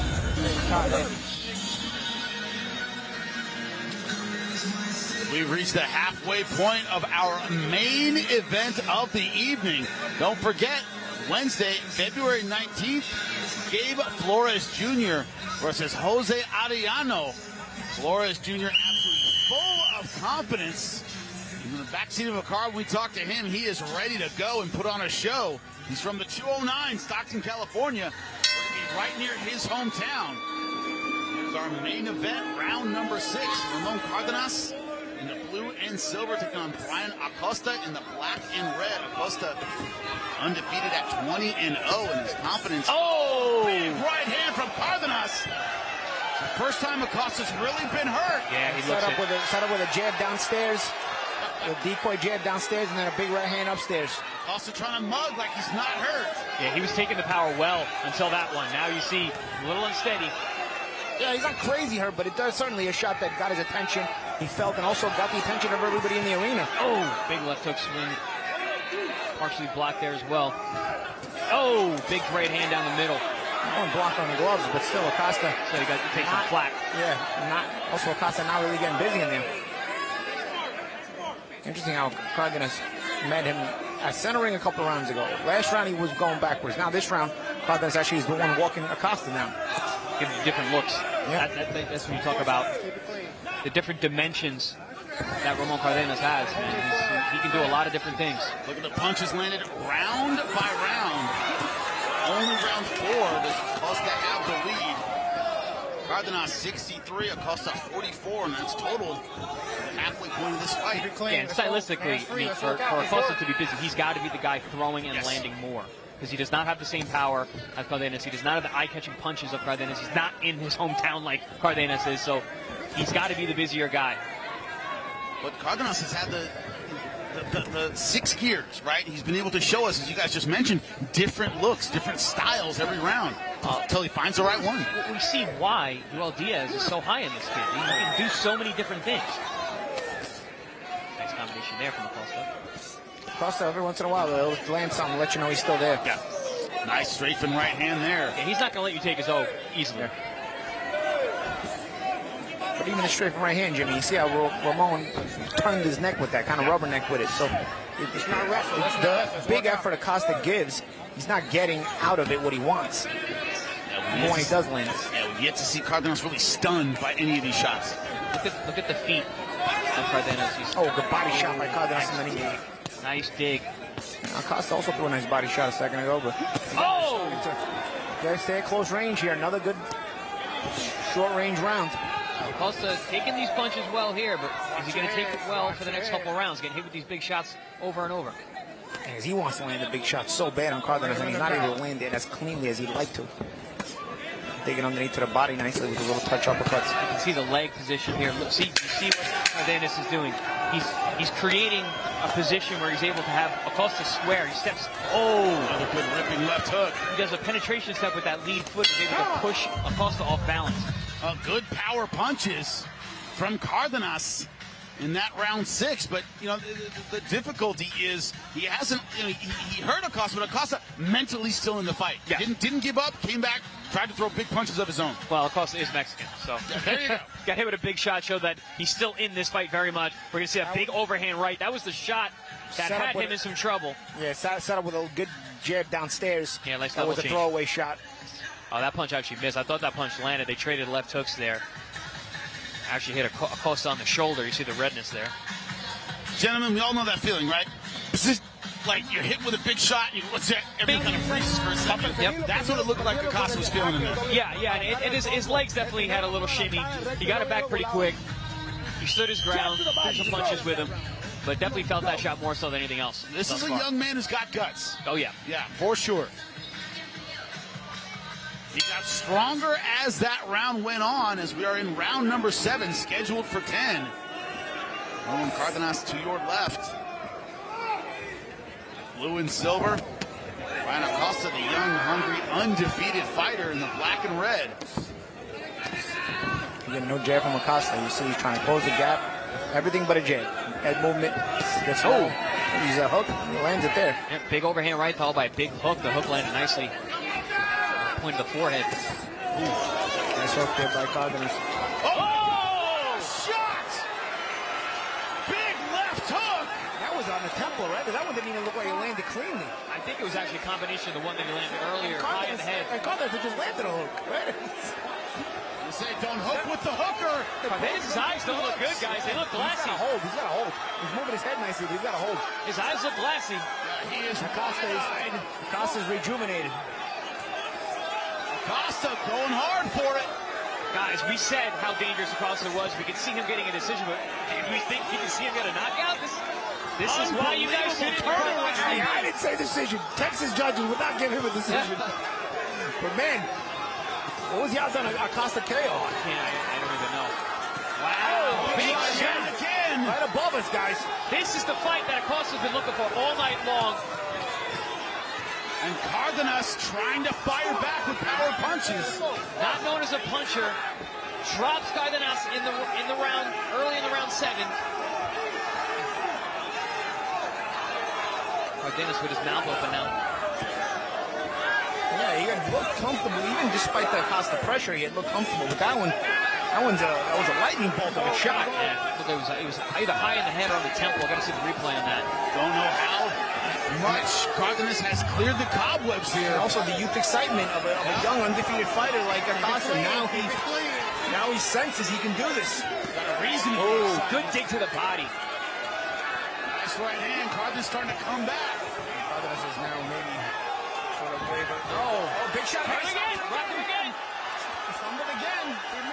Huge round for Acosta here. Still 40 seconds left, man. Turn move to clinch and circle, but plenty of time left. 35 seconds in round number 7. Body shot again by Acosta waiting too much, looking for that perfect shot. Nice and smart. What's Cardenas there with 2 body shots in the right hand to the head. See the wobbly legs of Cardenas. Yeah, every one of these shots are bothering him, especially the ones that are hitting high on the head. He's got an equilibrium issue going on right now. He cannot be staying here getting lumped up with these shots from Acosta. 10 seconds left in what has been a dramatic round for Bryan Acosta. Acosta's chin has been a major player in this fight tonight. Cardenas makes it through round 7. Well, this is why millions of people tune into ProBox TV. Come on. How you feel? Ponle esa malla en el hielo. Ponle el hielo. I know, he got you. You got you on the back of the head, okay? Huh? On the side? See, that's why you cannot get too fucking reckless and careless in there. You're leaning back. You gotta lean back. Wake your ass up. Wake your ass up. Let's go. Let's finish this guy. Don't give him life. How you feel? You heard the advice. Finish him. Stop leaning back. That's why you're taking these shots. I don't know. No, didn't even get a punch there, guys. This is later when he was hurt. Yeah, it's the left hook on the temple. Guys in the truck, you missed the actual punch. Some of the follow-up shots that had the hometown fighter in trouble. I'm just going to talk about the knockdown. We didn't get it. The knockdown was interesting to me was Cardenas actually landed a hook first. Yes. And then the hook came back from Acosta, which I actually didn't see land because Acosta's back was to us. I thought it was grazing, and then all of a sudden Cardenas reacted very, very hurt. What's going on here with the ref? Is there some water in the corner? I don't know what the deal was. That was weird. Not great for Acosta, who's trying to capitalize. Yeah, or a veteran move from the corner, folks. We've seen it before. Great. I spilled a little water. That's what I was thinking. Yep. A little extra time. If you think Joel Diaz doesn't know all the tricks, you're crazy. And Acosta, once again, starting off aggressively. Gentlemen, there's a lot of time left in this fight. Yes, we got a lot of fight left. We got 2.5 more rounds. Yep. You know, Cardenas cannot just hold on and wait for the judges. And Cardenas was in a lot of trouble last round. Wobbled several times, went down early in the round. With the power punches, round number 7, Acosta 22 to Cardenas' 9. A wipeout in terms of power punches.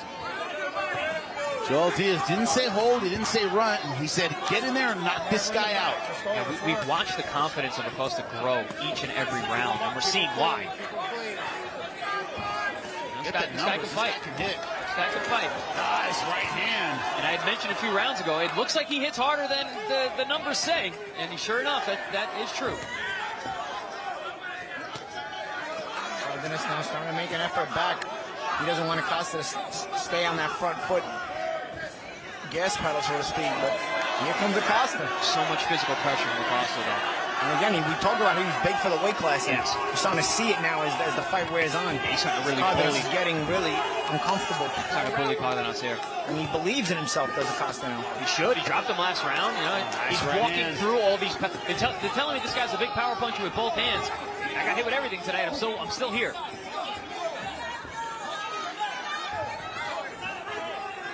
Cardenas needs to go back to being that slick guy setting traps. Going back to his fundamentals. He's got boxing ability. He's not just a puncher. Acosta corner, good movement. That's been a very dangerous punch that Acosta has used over and over again. He level changes, he drops his head, and he throws a sweeping left hook. That was the shot that had Cardenas in all that trouble last round. And he's now stayed in the southpaw stand for a big majority of this fight. You don't know, welcome to ProBox TV, where the underdog is always live. That's been the story of this main event. You said it, Chris, is Acosta getting more confident as the rounds go on. Look at him, he's locked in. Look at his eyes. He's ready, he's catching and shooting. A good catch and shoot there from Cardenas, speaking. Yeah. But again, I think one of the major players in this fight tonight is Acosta's chin. He's been able to take these shots. Also, the problem is Cardenas now staying inside, looking to hurt Acosta. You know you're not going to hurt Acosta. So just box him on the outside should be the game plan. You're engaging him in a way where Acosta feels comfortable.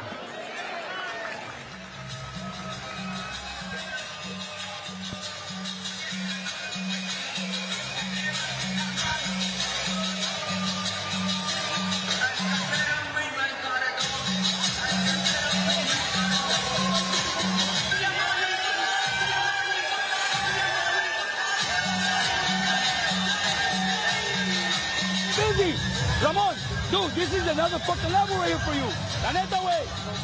Hey, you gotta let go. Go. Break the skin weight. In the corner of Ramon Cardenas. There's Bryan Acosta. Excited about his chances. Knocked down Cardenas. Round number 7. Cardenas, to his credit, came back strong in round 8. Acosta, let me at him. I think both these guys can finish strong. This is, you know, Acosta started slow. Cardenas looked great early on, but with that knockdown and the way that Acosta's been coming on, you know, if he wins these next 2 rounds, I can see him winning this fight. Can you see him winning it in Texas, though? Yes, I can. Oh, good uppercut. Nervous crowd. It's quiet out here. But also, Chris, it's almost like the opposite of what we expected. Cardenas was the slow starter, might get a knockdown late. Well, it was Acosta doing all those things. Yeah, great point. Starting slow and then turning it on late. Short left hook. Another one by Cardenas. And an uppercut, too. Oh, the back punch. Wow. Jesus, what a fight. Big hook on the inside those are the from shots Acosta. that have been hurting Cardenas. He's not seeing them. Go figure, a Mexican with a left hook. How about that? How about that? Who would have dunked it? How about them apples? But again, Cardenas staying at a range where Acosta is so comfortable just fighting and fighting and fighting. Maybe Cardenas just doesn't have the conditioning anymore to go on the outside and box the way he wanted to. Because early on, there were times when he made it look easy when he changed range and boxed the way he wanted to. But over time, he's become complacent to let Acosta come in the front door. And now in round 9, like I said, you may be too tired to box in that way, but at least box effectively in that way. You may be able to box, but can you box effectively against the pressure and the rejuvenated Acosta? I used to tell people, like, you understand how difficult it is to box, how much more tiring it is? Standing in front of guys throwing power punches is not tiring. Especially boxing is tiring. Great combination with Acosta loves this kind of fight, guys. No, he's growing as the fight's going on. Movement from Cardenas. That uppercut got through. Another good hook. And he shoots it from both sides. Joe turns southpaw, throws left hooks, turns right-handed, throws left hooks. I'm surprised at how good the balance of Acosta is for a guy who's tall, who's long, and he switches stances right in front of you. And that's why he's able to generate power. He's actually getting his weight behind. Now he's out there shimmying. Wow. I tell you, this kid's growing every round.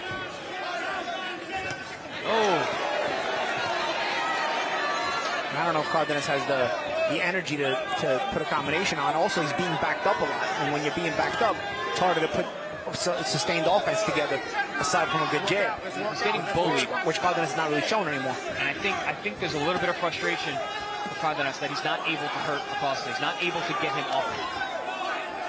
When you're a guy who's used to knocking people out, when you're a guy who's used to hurting people, and you got a guy who's coming forward constantly, walking through your best shots, that's debilitating.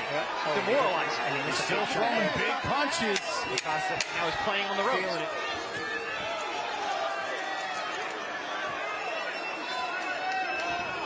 Good shot there by Cardenas. Good action, guys.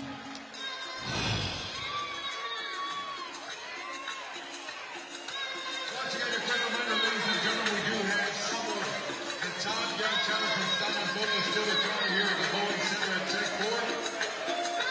Amanda Sendejo, Daniel Cortez still to come right now. One more to go. This is the 10th and final round. Are ready for round number 10. The action from round number 9. Look at it, gentlemen. This has been a tremendous display from both these guys. Story of 2 different fights, the first half and the second half. I mean, I got anxiety watching this fight right now. I'm on edge. And remember, there is a knockdown as well. There is a knockdown as well. Play the 10-8 round there. Neither guy can feel good about where they are on the scorecards as we begin round number 10. Acosta's body language is a guy that feels good. Whether he thinks he's ahead or not, he's feeling himself. A good combination there by Acosta to start. He's looking out real sharp here in round 10. Listen, regardless of how this fight ends up on the scorecards, Bryan Acosta can fight. He's real. This guy's real. Yes. This guy's for real. Barry Jonas, the boss here at ProBox TV, is sitting ringside. He's got to be appreciating what he's seeing from this young, undefeated fighter. still super aware. His hand position is good. He's catching these shots. Oh, big shot there. Big right hand from Cardenas. You clutch your heads there. They got to be careful. Oh, nice chopping right hand. They didn't hit that well, though. And here comes Acosta. Defending well, but no return from Cardenas. Judging-wise, that's not good. You got a guy who's pushing the action, even though punches aren't landing. He's active.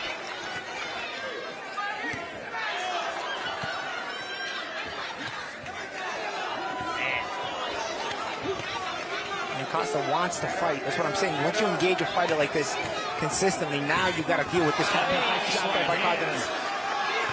Big eye-catching shots from Cardenas. This has been a masterclass of inside fighting from these guys. Both guys, two very different styles. Good body shot. Good exchange of body shots. Good hook up top by Cardenas. And also remember, look at the physicality of pushing it around. Also wears on you and tires you out. Well, that's what Cardenas was doing really well. He's getting that perpendicular position where he's able to split the feet of Acosta and push him off balance. Good uppercut on the inside by Acosta, guys. Good uppercut there from Cardenas. They are trading. This is good. 1 minute left in round 10. ProBox TV, guys. Jesus. Separating the men from the boys. As soon as you make one guy miss, they come right back. High level stuff here in our main event. Let him go. Stop pushing. Acosta looked up at the clock there. Does that mean he's tired, or does that mean he's got to look for a big finish? Or both. Two things should be true at once, right? Oh, big right from Cardenas. I think they're definitely tired. Yeah. They've loved the finish. Displayed in this fight, absolutely incredible. These guys are going to sleep well tonight. Good physicality on the inside from Acosta. They're pushing off, looking to create space. They were nervous, now they're screaming like crazy. The fans here in San Antonio. Both guys going to feel like they won this fight. I thought this was a good finishing round for Cardenas. Oh, good headbutt there, too. Oh.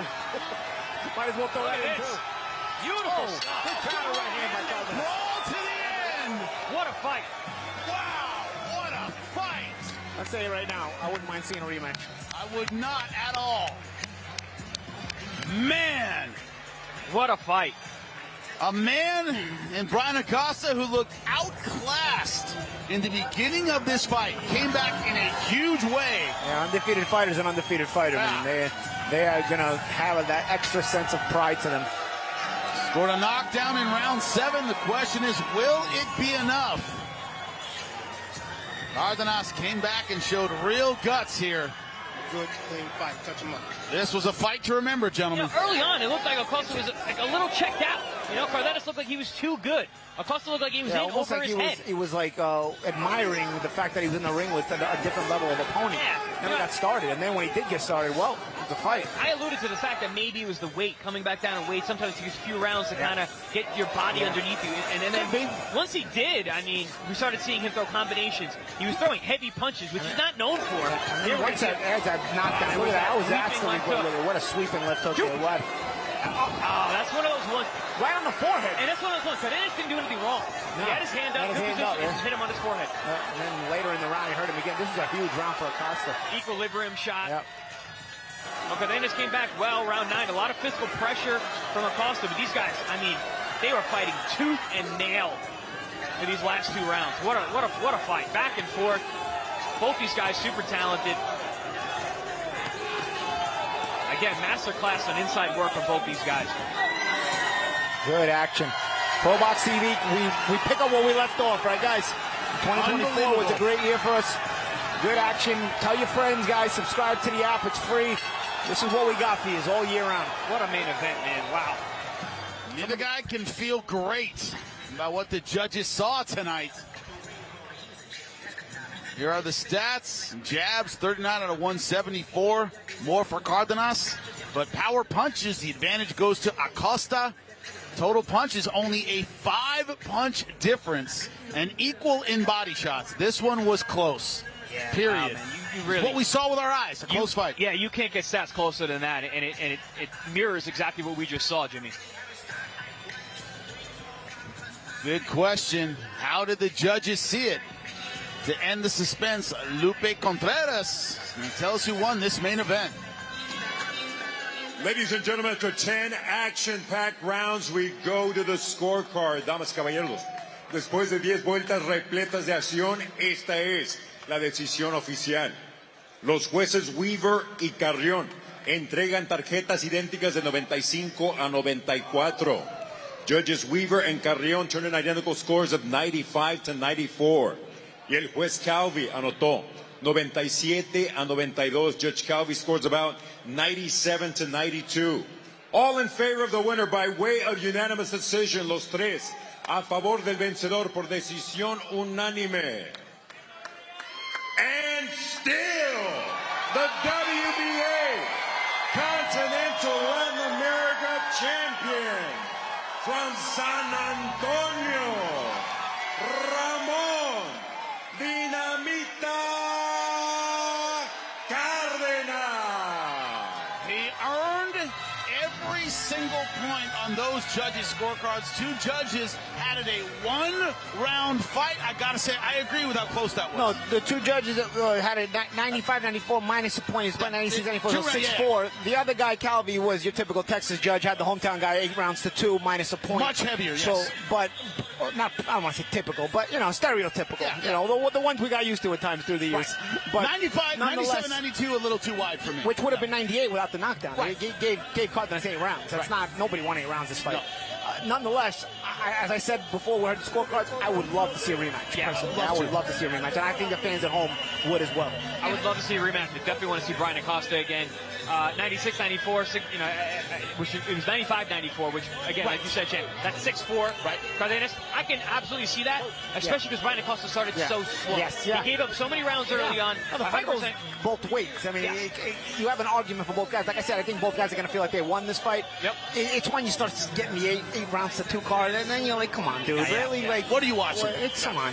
Everybody else saw a different fight. What were you watching? At least 2 of the 3 judges enjoyed the fight tonight. They got to watch it. Yeah, it's good. One thing you have to look at is it's kind of scary. What's the ceiling of Acosta? I mean, this was his first big opponent. Yep.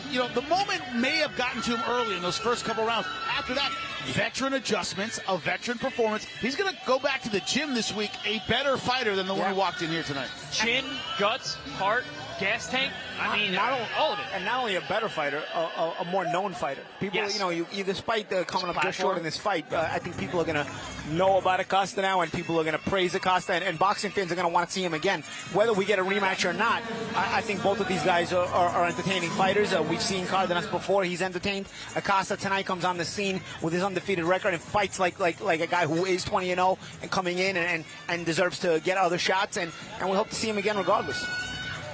We got that old saying, if you hate to see a guy lose, this is one of those nights. It's one of those fights you hate to see a guy. But to your point, champ, Acosta didn't necessarily lose tonight. He was on a platform that he just showed the world, I can fight. I'm a player.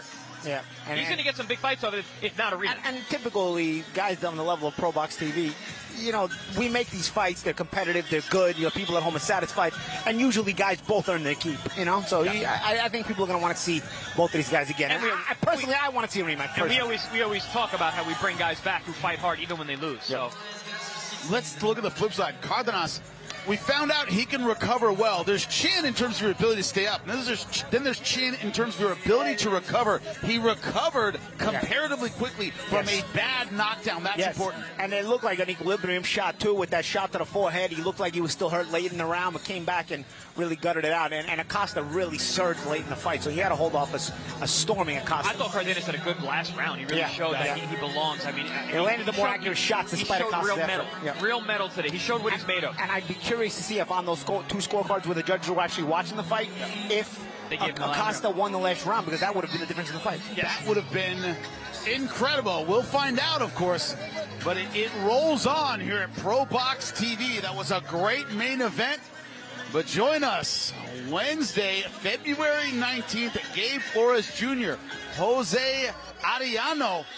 Gabe Flores Jr. from Stockton, California. And we are going to be just outside Sacramento, near his hometown. He expects to have a big crowd.